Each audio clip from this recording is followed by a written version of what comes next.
അപ്പം ഭാഷയില്ല, പണമില്ല, ചൂടുള്ള തുണിയില്ല, ഫ്രണ്ട്സ് ഇല്ല, കാശില്ല, ഇതൊന്നുമില്ല. ദൈവം ഉണ്ടായിരുന്നു.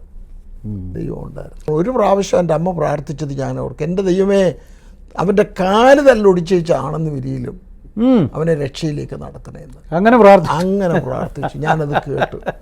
ഏതായാലും അമ്മയുടെ പ്രാർത്ഥന ഈ ചങ്കുപൊട്ടിയൊരു പ്രാർത്ഥന. കാലൊന്നും പോയില്ല, ഒന്നും പോയില്ല. ഓടിയുന്നതിന് മുമ്പേ ഞാൻ അപ്പച്ചൻ ദൈവം കേൾക്കാത്ത പ്രാർത്ഥനയ്ക്കായി സ്തോത്രം.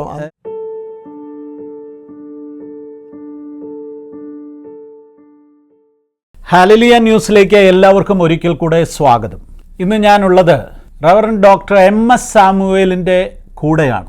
പാസ്റ്റർ MS സാമുവേൽ അമേരിക്കയിൽ ഇന്ന് ജീവിച്ചിരിക്കുന്ന ഏറ്റവും സീനിയർ ആയിട്ടുള്ള മലയാളി ദൈവദാസന്മാരിൽ പ്രമുഖനാണ് പാസ്റ്റർ MS സാമുവേൽ. കഴിഞ്ഞ 65 വർഷമായി അദ്ദേഹം ഈ രാജ്യത്തെത്തിയിട്ട് സുദീർഘമായ വർഷങ്ങളുടെ അനുഭവങ്ങൾ, ഓർമ്മകൾ ഒക്കെ അദ്ദേഹത്തിൻ്റെ ജീവിതത്തിൽ ഉണ്ട്. ഒരു നല്ല മിഷൻ ലീഡർ, ഒരു നല്ല സഭാ ശുശ്രൂഷകൻ, നല്ല പ്രഭാഷകൻ, സഭാ നേതാവ്, ഇങ്ങനെ വിവിധ നിലകളിൽ അദ്ദേഹത്തിൻ്റെ കഴിഞ്ഞകാല ശുശ്രൂഷകൾ മലയാളി സമൂഹത്തിന് മാത്രമല്ല അമേരിക്കയിലെ പ്രമുഖമായ പല സഭകൾക്കും അനുഗ്രഹമായി മാറിയിട്ടുണ്ട്. നമുക്ക് അദ്ദേഹത്തിൽ നിന്ന് തന്നെ അദ്ദേഹത്തിൻ്റെ ജീവിതാനുഭവങ്ങൾ നമുക്ക് കേൾക്കാം. അച്ഛാ, സ്വാഗതം ചെയ്യുന്നു ഹല്ലേലൂയയുടെ ചാനലിലേക്ക്. ഓക്കെ, വളരെ സന്തോഷമുണ്ട് അച്ഛൻ്റെ കൂടെ കുറച്ച് സമയം സ്പെൻഡ് ചെയ്യുവാൻ ലഭിച്ചതിൽ. തലമുറകളുടെ അല്ലെങ്കിൽ ഒത്തിരി ഗ്യാപ്പ് ഉണ്ടെങ്കിലും നമ്മളൊക്കെ തമ്മിൽ ഇടപെട്ടിരുന്നതെല്ലാം വളരെ കൊച്ചു പിള്ളേർ ഒന്നിച്ച് സഹകരിക്കുന്നത് പോലെ വളരെ അടുത്ത് ഇടപെടുന്ന ഒരു രീതി അച്ഛനിൽ നിന്ന് ഞങ്ങൾക്ക് ലഭിച്ചിട്ടുണ്ട്. എന്നെപ്പോലെ പലർക്കും അത് അനുഭവിക്കുവാനിടയായിട്ടുണ്ട്. വളരെ സൗഹാർദ്ദപരമായി മാത്രവുമല്ല, അല്പനേരം ഒന്നിച്ചിരുന്ന് സംസാരിച്ചാൽ ഒരു പോസിറ്റീവ് എനർജി ലഭിക്കുന്ന ഒരു വ്യക്തിയാണ് പാസ്റ്റർ MS സാമുവേൽ. 65 വർഷമായി അമേരിക്ക വന്നിട്ട് അല്ലേ? അതെ. ഈ അമേരിക്കയിലോട്ടുള്ള ആദ്യത്തെ യാത്ര ഞാൻ കേട്ടിട്ടുള്ളത് കപ്പലിലാണ് ഇവിടെ വന്നിറങ്ങിയത് അല്ലേ? പകുതി ബോംബെയിൽ നിന്ന് ഇംഗ്ലണ്ട് വരെ ഫ്ലൈ ചെയ്തു. ഇംഗ്ലണ്ടിൽ നിന്ന് അമേരിക്കയിലേക്ക് ക്വീൻ മേരി എന്ന കപ്പലിൽ 5.5 ദിവസം എടുത്തു ഇവിടെ വരാം. ഇംഗ്ലണ്ടിൽ നിന്ന് 5.5 ദിവസം മതിയായിരുന്നു ഇവിടെ എത്താനായിട്ട്. യെസ്. അപ്പം ഈ അവിടുന്ന് ബോംബെയിൽ നിന്ന് അങ്ങോട്ട് ഫ്ലൈ ചെയ്തിട്ട് പിന്നെ അവിടുന്ന് കപ്പൽ കയറാനുള്ള കാര്യം എന്തുവാ? ബോംബെയിൽ നിന്ന് അമേരിക്ക ന്യൂയോർക്കിൽ വരുന്നതിന് 3300 രൂപയുടെ ആവശ്യമുണ്ടായിരുന്നു. എൻ്റെ അപ്പച്ചന് ബോംബെ ജോലി ചെയ്തിട്ട് നാട്ടിൽ റിട്ടയർമെൻറ്റ് കഴിയുക. അപ്പച്ചനോട് ഞാൻ പറഞ്ഞപ്പം അപ്പച്ചൻ്റെ 3300 രൂപ ഇല്ല, എടുക്കാനില്ല. ഇല്ല മോനെ, 2900 രൂപ എൻ്റെ കയ്യിലുണ്ട്, അത് ഞാൻ മുഴുവൻ നിൻ്റെ പേർക്ക് അയച്ചു തരാം എന്ന് പറഞ്ഞ് അപ്പച്ചന് 2900 രൂപ അയച്ചു തന്നു. അതും കൈവച്ചുകൊണ്ട് ഞാൻ ട്രാവൽ ഏജൻസിയുടെ അവിടെ ചെന്നപ്പോൾ അയാൾ പറഞ്ഞു, സാറേ ഒരേ ഒരു മാർഗമേ ഉള്ളൂ, ഇവിടുന്ന് പ്ലെയിനെ കയറിയിട്ട് എയർ ഇന്ത്യയുടെ പ്ലെയിനെ കയറി ലണ്ടനിൽ ഇറങ്ങുക, അവിടുന്ന് കപ്പലയിൽ പോയാൽ നമുക്ക് 2900 രൂപ കൊണ്ട് സാധിക്കും. അപ്പോഴും 2900 ആകും. യെസ്. 400 രൂപ ലാഭിക്കാനായി പരിപാടി ചെയ്തത്. അന്ന് 1 രൂപയ്ക്കൊക്കെ വിലയുള്ള കാലമാണ്. ആരോട് ചോദിക്കാന്? പിന്നെ ദൈവകൃപ കൊണ്ട് അന്നത് സാധിച്ചു. അന്ന് നല്ല ധൈര്യമായിരുന്നു. പിന്നെ ദൈവകൃപയും ഉണ്ടായിരുന്നു. ഓക്കെ. അച്ഛൻ്റെ എത്രാമത്തെ വയസ്സിലാണ് അച്ഛന്? 21ാമത്തെ വയസ്സിലാണ് സാഹസികമായ യാത്ര. പ്ലെയിനെ കയറിയിട്ടില്ല, ഇന്ത്യയിൽ നിന്ന് വെളിയിലോട്ടില്ല, ഒന്നുമില്ല. ഞാൻ പലപ്പോഴും ഇവിടെ പ്രസംഗത്തിൽ പറഞ്ഞിട്ടുണ്ട്, ഞാൻ ഇംഗ്ലീഷ് പഠിച്ചത് മലയാളത്തിലാണ്. കേരളത്തിലെ നമ്മുടെ ഹൈസ്കൂളിൽ. അപ്പം ഭാഷയില്ല, പണമില്ല, ചൂടുള്ള തുണിയില്ല, ഫ്രണ്ട്സ് ഇല്ല, കാശില്ല, ഇതൊന്നുമില്ല. ദൈവം ഉണ്ടായിരുന്നു. ഓക്കെ. അച്ഛൻ്റെ ഒരു ഫാമിലി ബാക്ക്ഗ്രൗണ്ട് പറഞ്ഞാൽ കുഴിക്കാലയാണ് സ്വദേശം? അല്ല, എലന്തൂരാണ് സ്വദേശം. ഓക്കെ. എലന്തൂര് എൻ്റെ അപ്പച്ചനും അമ്മയും ഒക്കെ സമുദായത്തിൽ നിന്ന് പെന്തക്കോസ്ത് വിശ്വാസത്തിലേക്ക് വന്നതാ ഒരു 90 വർഷങ്ങൾക്ക് മുൻപേ. ഫാദറിന്റെ പേരെന്ത്? CK സക്കറിയ. പുള്ളി ശരിക്ക് എന്തുവാ ജോലി? ബോംബെയിൽ എന്തുവാ? പുള്ളി ഞങ്ങളുടെ ദേശത്ത് 2-3 പേര് മദ്രാസ് മെട്രിക്കുലേറ്റ് പാസ്സായതിൽ എൻ്റെ അപ്പച്ചനും ഒന്നായിരുന്നു. അന്ന് കാലത്ത് അപ്പച്ചനെ കുറിച്ച് ഞങ്ങളുടെ ദേശവാസികളായിരുന്നു. അപ്പച്ചൻ നല്ല ഇംഗ്ലീഷ് ഉണ്ടായിരുന്നു. എന്നിട്ട് അപ്പച്ചന് ഹൈസ്കൂൾ കഴിഞ്ഞിട്ട് തിരുവനന്തപുരത്ത് ലോ കോളേജിൽ ലോ പഠിക്കാൻ പോയി. എന്നാൽ രക്ഷിക്കപ്പെട്ടതിന് ശേഷം എനിക്ക് ഈ പണി വേണ്ടെന്ന് പറഞ്ഞ് അപ്പച്ചൻ എനിക്ക് പോകുന്നു. കാരണം എനിക്കെങ്ങനെയും ദൈവത്തെ സേവിക്കണം എന്ന്. അതുകൊണ്ട് വീട്ടിൽ വന്നു. കുറേ വർഷങ്ങൾ അവിടെ കൃഷിയുമായിട്ടൊക്കെ നിർത്തി. ഒടുവിൽ അപ്പച്ചന് ബോംബെ പോയി. അവിടെ ഗവൺമെൻറ് ഓഫ് ഇന്ത്യയുടെ ഒരു ജോലിയായിട്ട്. അപ്പം അപ്പച്ചനൊക്കെ വിശ്വാസത്തിലോട്ട് വരാനുണ്ടായ കാര്യം എന്തുവാ? അപ്പച്ചന് എന്തുവായിരുന്നു പശ്ചാത്തലം? ഓർത്തഡോക്സ് ആയിരുന്നു അപ്പച്ചന് റീത്തിൽ പോയി, അവിടെ മറ്റേ വർത്തമായിലൊക്കെ പോയി. എന്നാൽ അവർ യഥാർത്ഥമായിട്ട് പെന്തക്കോസ്ത് വിശ്വാസത്തിലേക്ക് വരാൻ കാരണം ഇവിടുന്ന് വന്ന നമ്മുടെ കുക്ക് സായിപ്പ് എന്നോടുള്ള ഇടപാട്, പിന്നെ നാട്ടിലുള്ളതായ അന്ന് ഉണർവിൻ്റെ ഒരു സമയമായിരുന്നല്ലോ. അപ്പോൾ ഇതെല്ലാം കൂടെ കൂടിയപ്പോൾ അപ്പച്ചന് വേദപുസ്തകം, അയ്യോ ഞാൻ എന്തിനാ ഈ ടൈം വേസ്റ്റ് ആക്കുന്നത്? അവിടെയും ഇവിടെയും പോയി ദൈവവചനത്തിൽ ഇന്നതുപോലെ പറയണം, രക്ഷിക്കപ്പെടുന്നവൻ സ്നാനപ്പെടണം, സ്നാനപ്പെടുന്നവന് വേർപാട് പാലിക്കണം, ദൈവസഭയോട് ചേർന്ന് ജീവിക്കണം. ഇതെല്ലാം കൂടെ അപ്പച്ചന് മനസ്സിലായപ്പോൾ പറഞ്ഞു ഞാനിനി അങ്ങോട്ടില്ലെന്ന് പറഞ്ഞു. അപ്പച്ചനും അമ്മയും ഒരുപോലെ വിശ്വാസ സ്നാനം സ്വീകരിച്ച് പെന്തക്കോസ്ത് വന്ന് ഞങ്ങൾ ദേശത്ത് ഞങ്ങളെ ഉള്ളായിരുന്നു പെന്തക്കോസ്തിലേക്ക് വന്ന്. അതെ അതെ. ഓക്കെ. എന്നിട്ട് അപ്പം അങ്ങനെ ബാല്യത്തിൽ തന്നെ ഒരു പെന്തക്കോസ്ത് അനുഭവത്തിൽ ഞാൻ ജനിച്ചത് പെന്തക്കോസ്തിലാണ്. ഓക്കെ. അന്ന് ഞങ്ങളുടെ ദേശത്ത് എലന്തൂരിൽ ആകപ്പാടെ പെന്തക്കോസ്തുകാർ ഒരു വീടേ ഉള്ളായിരുന്നു. അതാ ഞങ്ങളുടെ സഭ, ഞങ്ങളുടെ സ്കൂള് ഇതെല്ലാം കുഴിക്കാലായ ഒരു തോടിനപ്പുറവും ഇപ്പുറവും. അപ്പം ഞങ്ങൾ കുഴിക്കാലായ സഭയിൽ ശാലീം പെന്തക്കോസ്തൽ അവിടെ അന്ന് നല്ല തീയിൽ കിടക്കുന്ന ഒരു സഭയായിരുന്നു. വീട്ടുപേരെന്തുവാ? ഞങ്ങളുടെ വീട്ട് ചക്കാലയിൽ മേലേതിൽ എന്നാണ് പറയുന്നത്. ചക്കാലയിൽ എൻ്റെ അപ്പച്ചൻ്റെ പേര്. എന്നാൽ അടുത്തുള്ളതായ വസ്തു മേടിച്ചത് മേലയിൽ. അങ്ങനെയാണ് ചക്കാലയിൽ. അതുകൊണ്ട് എത്ര പേരായിരുന്നു നിങ്ങൾ മക്കള്? ഞങ്ങൾ 6 പേര്. 6 പേരിൽ 3 ആണും 3 പെണ്ണും. അതിൽ ഞാൻ 5ാമത്തേതാണ്. എൻ്റെ ഇളയ ഒരു സിസ്റ്ററുണ്ട്, എൻ്റെ മൂത്ത ഒരു സിസ്റ്റർ തിരുവല്ലയിലുണ്ട്, പൊന്നമ്മ. അങ്ങനെ ഇപ്പം 3 പേര് ദൈവസന്നിധിയിലുണ്ട്. അതെ, 3 പേര് ദൈവസന്നിധി വിശ്രമിക്കുന്നു. അപ്പം അച്ഛൻ്റെ പഠനമൊക്കെ എവിടെയായിരുന്നു? ഞാൻ ഹൈസ്കൂള് കുഴിക്കാല കഴിഞ്ഞു. കുഴിക്കാല കഴിഞ്ഞിട്ട് കുറച്ച് നാൾ കോയമ്പത്തൂരിൽ അവിടെ ഒരു കൊമേഴ്ഷ്യൽ കോളേജിൽ കുറച്ച് നാൾ പഠിച്ചു. കൊച്ചുവശാൻ എൻ്റെ മൂത്ത ബ്രദർ അവിടെ ആയിരുന്നു ജോലി. അപ്പോൾ ഞാൻ ആ സ്ഥലത്ത് പോയിട്ടുണ്ട്, കൊച്ചുവശാൻ്റെ കൂടെ. പോയി കാണും. അപ്പം ഞങ്ങൾ വളരെ ക്ലോസ് ഫ്രണ്ട്സ് ആയിരുന്നു. അപ്പം ഞാൻ വീട്ടിൽ നിന്നപ്പോൾ പരീക്ഷ കഴിഞ്ഞ് നീ എന്തുവാ ഇവിടെ ചെയ്യുന്നത്? ഞാൻ പറഞ്ഞപ്പോൾ ചാച്ചാ എന്തുവാ ചെയ്യേണ്ടതെന്നൊന്നും അറിയാൻ, എൻ്റെ കൂടെ അങ്ങ് പോരാൻ പറഞ്ഞു. അപ്പം ഞാൻ കൊച്ചുവശാൻ്റെ കൂടെ കോയമ്പത്തൂരിലോട്ട് അങ്ങ് പോയി. കോയമ്പത്തൂരിൽ പോയി അവിടെ 1.5 വർഷം താമസിച്ചു. അവിടെ താമസിച്ചുകൊണ്ട് 1-2 കാര്യങ്ങളുണ്ട്. അവിടെ ഈ ആംഗ്ലോ ഇന്ത്യൻസ് പിള്ളേരൊക്കെ ഇംഗ്ലീഷും ഒക്കെ പറഞ്ഞതുകൊണ്ട് അവരോട് ഇച്ചിരി ഇടപെട്ടത് കൊണ്ട് നമുക്ക് ആ വലിയ ഇംഗ്ലീഷിൻ്റെ വിഷമവും മടി അങ്ങ് മാറി. അങ്ങനെ അതുമല്ല നല്ലൊരു ചർച്ച് അവിടെ ഉണ്ടായിരുന്നു. അവിടുന്ന് ഞാൻ ബോംബെ വരുന്നത് 960 ഒടുവിലത്തെ അവസരങ്ങളിൽ. ബോംബെ വന്നു. അത്ഭുതകരമായിട്ട് ഞാൻ വന്നതിൻ്റെ 21ാമത്തെ ദിവസം എനിക്കൊരു ജോലി കിട്ടി. അത്ഭുതകരമായിട്ട്. അന്ന് ഞാൻ അവിടെ വരുന്ന ഉടനെ ആളുകൾക്ക് അനേക മാസങ്ങളായിട്ട് 10, 12, 18 മാസങ്ങളായിട്ട് ജോലിയില്ലാതെ കഷ്ടപ്പെടുന്നവരുണ്ട്. അപ്പോൾ ഞാൻ എൻ്റെ ബ്രദർലോ അവിടെ ഉണ്ടായിരുന്നു. അപ്പോൾ ബ്രദർലോയുടെ സിസ്റ്റർ അവിടെ വന്നിട്ട് 18 മാസമായി. അപ്പോൾ ഒരു ദിവസം ബ്രദർലോ ആറ്റമിക് എനർജിയിൽ അവിടെ ഒരു ജോലിയുണ്ട്, പുതിയോട്ടെ ജോർജ് പി ചാക്കോ. അപ്പോൾ എന്നോട് അളിയൻ പറഞ്ഞു, തങ്കച്ച കുഞ്ഞമ്മയെ കൊണ്ട് നാളെ ഇന്നടത്ത് വരെ ഒന്ന് പോകണം, ഒരു ഇൻ്റർവ്യൂ ഉണ്ട്, അവൾക്ക് തന്നെ പോകാൻ വയ്യ. ഞാൻ ബോംബെ ചെന്നതിൻ്റെ 20ാമത്തെ ദിവസമാണ്. ഞാൻ പറഞ്ഞു അളിയ എനിക്കും ഇതറിയാൻ വയ്യ എവിടെയാണെന്ന്. വഴി ഞാൻ പറഞ്ഞു പെങ്ങളൂടെ വരട്ടെ, പെങ്ങൾക്ക് വഴിയെല്ലാം അറിയാം. അപ്പോൾ പെങ്ങളും ഞാനും പുള്ളിക്കാരത്തെയും കൂടെ അവിടെ ചെന്നു. ഇൻ്റർവ്യൂവിന് അവിടെ ചെന്നു. സായിപ്പ് ഏതാണ്ടൊക്കെ ചോദിച്ചു. പുള്ളിക്കാരത്തി ഒന്നും പറഞ്ഞില്ല, അനങ്ങിയില്ല. ഒരു 4-5 ചോദ്യം ചോദിച്ചപ്പോൾ അപ്പം ഞാൻ അവിടെ നിൽക്കുക, പുള്ളിക്കാരത്തി അവിടെ ഇരിക്കുക. അപ്പം ഞാൻ പറഞ്ഞു വല്ലതും ഒക്കെ പറ. എന്നിട്ട് പറ്റിയെന്ന് പറഞ്ഞാൽ അങ്ങേർക്ക് മനസ്സിലായി, ആ മാനേജർക്ക് മനസ്സിലായി നമുക്ക് ഭാഷയൊന്നും മനസ്സിലാകുന്നില്ല. അപ്പോൾ ഓൾ റൈറ്റ് ഞാൻ അറിയിക്കാം എന്ന് പറഞ്ഞാൽ തീർന്നു, നിൻ്റെ കാറ്റ് പോയി എന്നുള്ളത്. അപ്പം ഞാൻ ഓർത്തിടാം, ഞാൻ ഇങ്ങോട്ട് വന്നതേ ഉള്ളൂ, ഇനി ഒരു സായിപ്പിനെ എവിടെ പോയി കാണാൻ, ഒരു മാനേജറെ എక్కడ കാണാൻ. അപ്പോൾ പുള്ളി എണീക്കാൻ തുടങ്ങിയ ഉടനെ ദൈവത്തിൻ്റെ വഴിയായിരുന്നു. ഞാൻ പറഞ്ഞു, sir I'm looking for a job.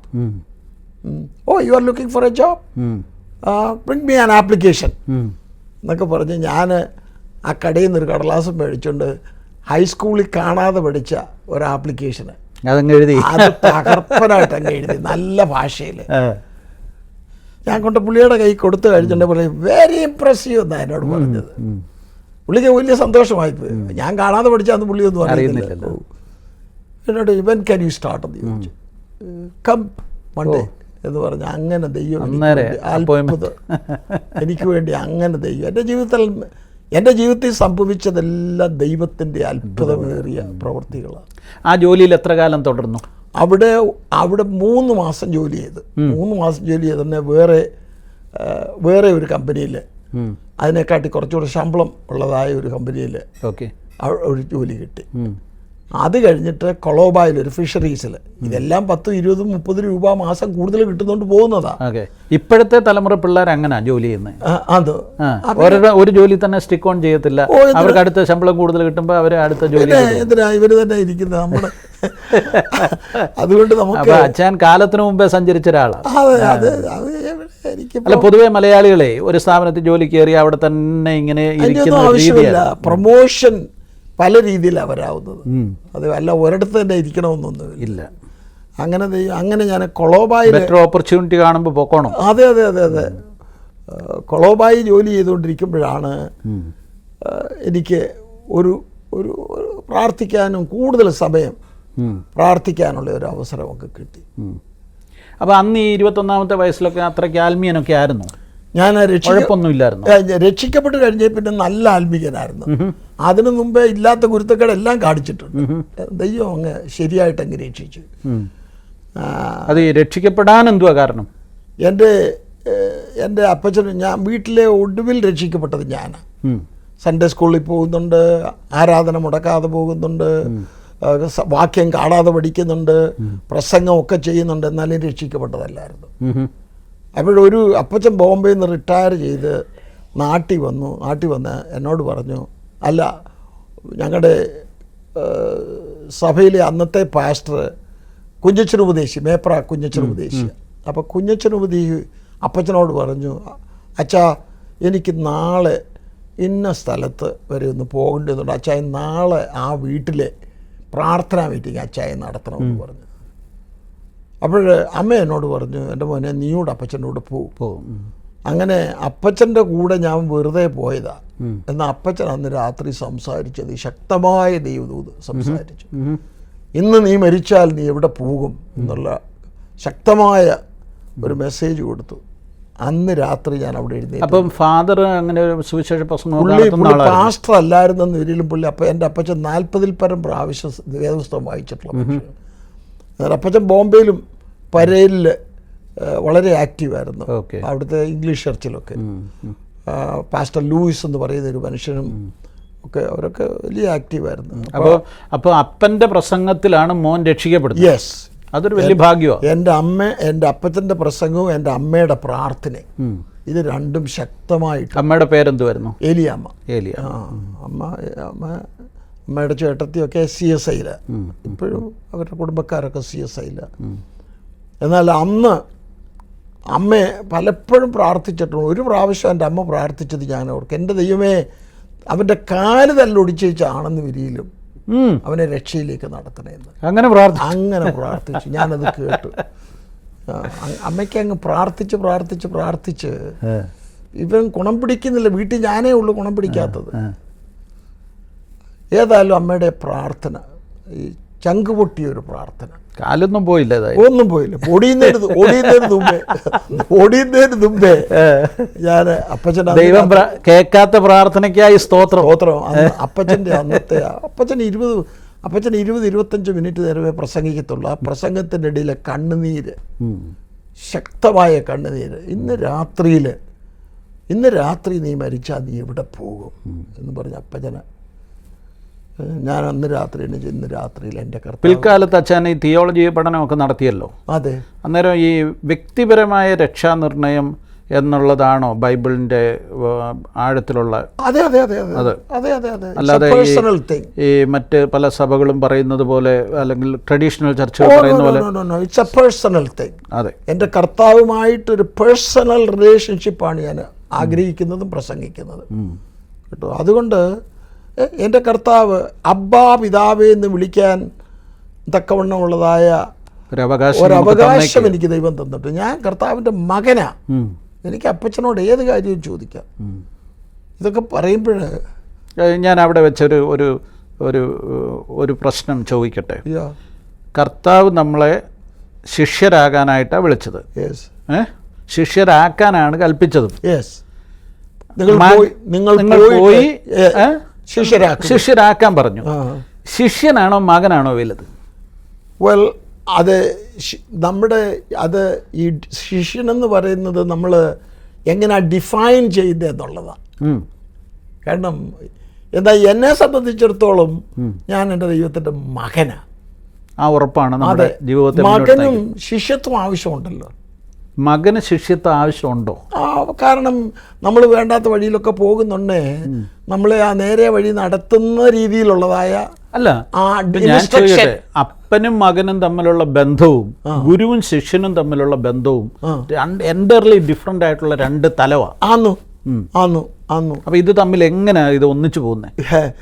അതായത് മകൻ എന്ന് പറയുന്നത് എത്ര പറഞ്ഞാലും ഞാൻ മകനാ. എന്നാൽ ഗുരുശിഷ്യ ബന്ധം എന്ന് പറയുന്ന പോലെ ഈ പറഞ്ഞതുപോലെ അത് ഇതിൻ്റെ അകത്ത് അങ്ങ് ഞാൻ കാണുന്നത് ഇതിൻ്റെ അകത്ത് അങ്ങ് ചേർന്ന് പോവുക, മെർജ് ചെയ്ത് പോവുക. ആത്യന്തികമായി നമ്മൾ ദൈവത്തിൻ്റെ പുത്രീപുത്രന്മാരാണ്. അതിനുവേണ്ടിയാണ് നമ്മൾ ആ വിളിക്കപ്പെട്ടിരിക്കുന്നത്, നമ്മൾ തിരഞ്ഞെടുക്കപ്പെട്ടിരിക്കുന്നത്. ദൈവത്തിന്റെ പുത്രന്മാരാകാൻ വിളിക്കപ്പെട്ടിരിക്കുന്നത്.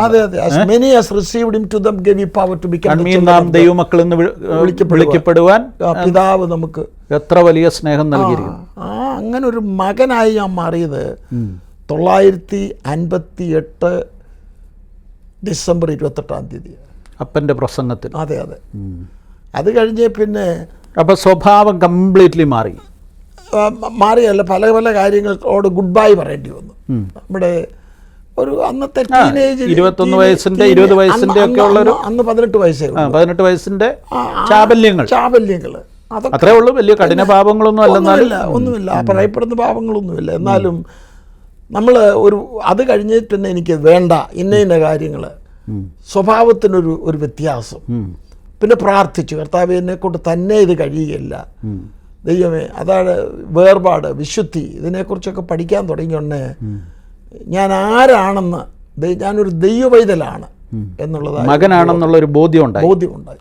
അപ്പോൾ പിന്നെ അപ്പനെ ബുദ്ധിമുട്ടിക്കുന്ന ഒരു കാര്യം ചെയ്യാനൊക്കത്തില്ല. നോ അതാ ഏറ്റവും വലിയ കാര്യം. അതെ, ഞാൻ ഓർക്കുന്നു, ഞാൻ കുഴിക്കാല 4th ഫോമിൽ പഠിച്ചുകൊണ്ടിരിക്കുന്ന ഉടനെ ഒരു സായിപ്പ് അവിടെ വന്നു. സായിപ്പ് വന്ന് പ്രസംഗിച്ചപ്പോൾ എനിക്ക് ആ സായിപ്പിൻ്റെ പ്രസംഗമാണ് വളരെ ഇഷ്ടപ്പെട്ടു. എന്നാൽ ഞാൻ രക്ഷിക്കപ്പെട്ടു ഒന്നുമില്ല. എന്നാൽ പുള്ളി അമേരിക്കയിൽ നിന്ന് വന്ന സായിപ്പ് ആയതുകൊണ്ട് ഞാൻ അന്ന് എൻ്റെ ഫ്രണ്ട്സിനോട് പറഞ്ഞു, എടാ ഞാനും അമേരിക്കയിൽ പോകും. അപ്പോൾ എൻ്റെ അന്നേരമാണോ ഈ അമേരിക്കയിൽ പോകണമെന്നൊരു താല്പര്യം വന്നത്. അയാളുടെ ഇംഗ്ലീഷും അയാളുടെ പ്രസംഗവും അയാളുടെ സഞ്ചരിച്ച കാറും അയാളുടെ ഷർട്ടും എല്ലാം കൂടെ കണ്ടുകൊണ്ട് എനിക്കും പോകണമെന്ന് തോന്നി. ഒരാഗ്രഹം. അന്ന് ഞാൻ 4th ഫോമിൽ പഠിക്കുക. ആ 4th കഴിഞ്ഞു, 5th കഴിഞ്ഞു, 6th കഴിഞ്ഞു. ഇതെൻ്റെ ഹൃദയത്തിൽ കിടന്നിട്ട് എൻ്റെ അപ്പച്ചൻ ഈ അമേരിക്കയിലൊരു ഫ്രണ്ട് ഉണ്ടായിരുന്നു. കാരണം ഡോക്ടർ ചാൾസ് മെക്കോയി ബോംബെ വരുന്നുണ്ട്. എൻ്റെ അപ്പച്ചൻ അദ്ദേഹത്തിന് ട്രാൻസ്ലേറ്റ് ചെയ്തുകൊണ്ട്. അപ്പോൾ അന്ന് മെക്കോയ് എൻ്റെ അപ്പച്ചനെ അമേരിക്കയിലേക്ക് ക്ഷണിച്ചിട്ട് പറഞ്ഞു, mister Zachariah come to America, ഞാൻ അവിടെ മീറ്റിങ്ങുകളൊക്കെ ക്രമീകരിക്കാം. അപ്പോൾ അപ്പച്ചന് ബോംബെയിൽ നല്ലൊരു ജോലിയുണ്ട്. അപ്പം ഡോക്ടർ മെക്കോയോട് പറഞ്ഞു, എനിക്ക് 6 കുഞ്ഞുങ്ങളുണ്ട്, അവർ സ്കൂളിലാണ്, എനിക്കിവിടെ ഒരു ജോലിയുണ്ട്, ഞാൻ ഇപ്പോൾ അമേരിക്കയിലോട്ട് വന്നാൽ എൻ്റെ കുഞ്ഞുങ്ങളുടെ ഭാവിയൊക്കെ എന്തായിത്തീരും. അതുകൊണ്ട് അപ്പച്ചൻ അന്ന് വന്നില്ല. എന്നാൽ അവർ തമ്മിൽ കറസ്പോണ്ടൻസ് നടക്കുന്നുണ്ടായിരുന്നു. അപ്പം അപ്പച്ചൻ വീട്ടിൽ വരുന്നുണ്ടെ ഈ കറസ്പോണ്ടൻസ് നടത്തുന്ന അഡ്രസ്സ് ഞാൻ കാണാതെ പഠിച്ചു. എന്തിനാണെന്നറിയത്തില്ല, നമ്മുടെ മനസ്സിലായി ഈ ബ്രൂക്ലിൻ ന്യൂയോർക്കിലുള്ളതായ ഒരു അഡ്രസ്സ് ഞാനങ്ങ് കാണാതെ പഠിച്ചു. ഇങ്ങനെ ഇവിടെ എന്നേലും എനിക്കൊന്ന് പോകണം. അപ്പം എനിക്കവിടെ വെറും ഹൈസ്കൂൾ കഴിഞ്ഞു, കോയമ്പത്തൂർ കുറച്ച് നാൾ താമസിച്ചു, പിന്നെ ബോംബെ വന്നു, ജോലിയായി. ഇതോട്ടിരിക്കുമ്പോൾ ശക്തമായ എൻ്റെ ഹൃദയത്തിലൊരു താല്പര്യം, ഒരു ചാൻസ് എനിക്ക് ദൈവം തന്നാൽ. അപ്പം ഞാനും എൻ്റെ ഒരു പ്രിയ സഹോദരൻ്റെ കൂടെ, അതായത് കാരമേലി മത്തായിച്ചൻ്റെ എന്ന് പറയുന്ന ഒരു പ്രവാചകൻ്റെ മകന് ശമൂൽ സഹോദരൻ, ഞങ്ങൾ രണ്ടുപേരും കൂടെ മണിക്കൂർ കണക്കിന്, അദ്ദേഹത്തിൻ്റെ മകനാണ് ഇവിടെ IPA പാസ്റ്റർ, സീനിയർ പാസ്റ്റർ. ഞങ്ങൾ പ്രാർത്ഥിച്ച് അവിടെ ഒരു ടെറസിൽ പോയി എല്ലാ വൈകിട്ടും 2-3 മണി ബോംബെയിൽ പ്രാർത്ഥിക്കും. ആ പ്രാർത്ഥനയ്ക്കിടയിൽ എൻ്റെ ഹൃദയത്തിലൊരു ഒരു വെളിച്ചം, ഡോക്ടർ മെക്കോയുടെ പേർക്കൊന്ന് എഴുതണം. അപ്പം ഞാൻ ജനിച്ചപ്പോൾ തന്നെ എന്നെ കർത്താവിൻ്റെ വേലയ്ക്ക് വേണ്ടി അവർ സമർപ്പിച്ചതാണ്. അപ്പം ഞാൻ പറഞ്ഞു, ഈ പരിപാടി എനിക്ക് വേണ്ട, എന്നാലും ദൈവത്തിൻ്റെ സമയം എൻ്റെ മനസ്സിൽ, അതിനാണ് എനിക്ക് ശമൂവേൽ എന്ന് പേരിട്ടത് തന്നെ. എന്നാൽ ഞാൻ ആ രീതിയിലൊന്നും അല്ലല്ലോ വളർന്നത്, ചെറുപ്പമല്ലേ. എനിക്കും എൻ്റെ പേരും ശമൂവേൽ എന്നായിരുന്നു. അതെ. എനിക്ക് ഞങ്ങൾ വയനാട്ടിൽ താമസിക്കുമ്പോഴാണ് ഞാനുണ്ടാകുന്നത്. എൻ്റെ അപ്പൻ പാസ്റ്ററായിരുന്നു അവിടെ വയനാട്ടിൽ. അപ്പം അവിടെ അങ്ങനെ ഒരു മോനുണ്ടായപ്പോൾ സുവിശേഷ വേലയ്ക്ക് വേണ്ടി എന്നുള്ള നിലയിൽ അവർ സമർപ്പിച്ചിട്ടാണ് ഞാൻ ഉണ്ടായെന്നാണ് എന്നോട് പറഞ്ഞിട്ടുള്ളത്. എന്നിട്ട് എനിക്ക് ശമൂവേൽ എന്ന് പേരിട്ടു. നിലത്തെഴുത്ത് പള്ളിക്കൂടത്തിൽ ഞാൻ പഠിക്കാൻ പോയി. അപ്പോൾ അവിടെ ചെന്നപ്പോൾ കുറേ പിള്ളേരുണ്ട്. അപ്പോൾ അവിടെ എല്ലാവരും കൂടെ ഇങ്ങനെ, അപ്പം ഞങ്ങളുടെ നാട്ടിൽ ആ പ്രദേശത്ത് കുടിയേറ്റ മേഖലയാണ്. അവിടെ ഈ കള്ള് കുടിച്ച് നടക്കുന്ന ഒരു ശമൂവേലുണ്ട്. അപ്പോൾ ഈ പിള്ളേർ എന്നെ ഇരട്ടപ്പേരിട്ട് കുടിയൻ ശമൂവേൽ പേരിട്ടു. അപ്പം കൊച്ചു ഈ നിലത്തെഴുത്ത് പള്ളിക്കൂടമാണ്. 5 വയസ്സ് 4 വയസ്സിലത്തെ കാര്യമായി പറയുന്നത്. അപ്പം ഞാൻ വീട്ടിൽ വന്ന് ഭയങ്കര കരച്ചിൽ, എൻ്റെ പേര് മാറ്റണം എന്ന് പറഞ്ഞു.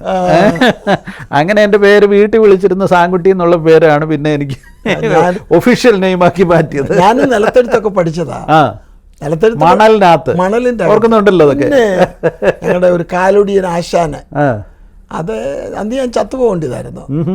അത് എനിക്ക് 5 വയസ്സുള്ളപ്പോൾ ഞാൻ അവിടെ പോയപ്പോൾ ഞങ്ങളുടെ അടുത്തുള്ള ഒരു 3-4 കൊച്ചു പിള്ളേർ, എൻ്റെ പ്രായത്തിലുള്ളവർ, ഇന്ന് എഴുത്തെടുത്ത് പഠിക്കാൻ പോകുമായിരുന്നു. എന്നിട്ട് അന്ന് ഓലയുണ്ടായിരുന്നു, ആ ഓലയിൽ എഴുതി തരും. നാരായം വെച്ച് ഞാൻ എഴുതിയിട്ടുണ്ട്. എന്നിട്ട് ആ ഓലയും കൈ പിടിച്ചോണ്ട് ഇങ്ങോട്ട് പോരുന്നുണ്ട്. ഞങ്ങൾ പിള്ളേർ 4-5 വയസ്സുള്ള പിള്ളേർ അങ്ങോട്ടും ഇങ്ങോട്ടും കളിയാക്കി. ഞങ്ങളുടെ അടുത്തുള്ളൊരു പെങ്കൊച്ച എൻ്റെ ഓലയെടുത്ത്, അന്ന് ഇടവപ്പാതിയായിരുന്നു, തോട്ടിലോട്ട് ഞാൻ ഓല എടുക്കാൻ ചാട്ടി. അന്ന് കുടിച്ചാകേണ്ടതായിരുന്നു. ഏതായാലും ദൂരെ നിന്ന് ഒരു നായര് കണ്ടു. അയ്യോ എന്ന് പറഞ്ഞ് പിള്ളേർ കിടന്ന് ചാകാൻ അയാൾ വന്ന് രക്ഷിച്ചു. അന്ന് ഞാൻ ഓർക്കുന്നു ഇപ്പോഴും അവിടെ ഒരു കൈതയെ പിടിച്ച് അവിടെ നിന്ന് എല്ലാവരും കുടിച്ച് ചത്തുപോയി.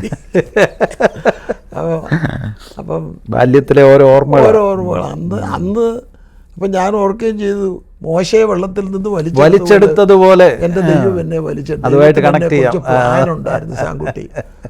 അങ്ങനെ പല പല സംഭവങ്ങളുണ്ട്. എന്നാൽ ഈ ബോംബെയിൽ ഞങ്ങൾ പ്രാർത്ഥിച്ചു. കാരമേലി മത്തായിച്ചൻ്റെ മകൻ്റെ പേരെന്തുമായിരുന്നു?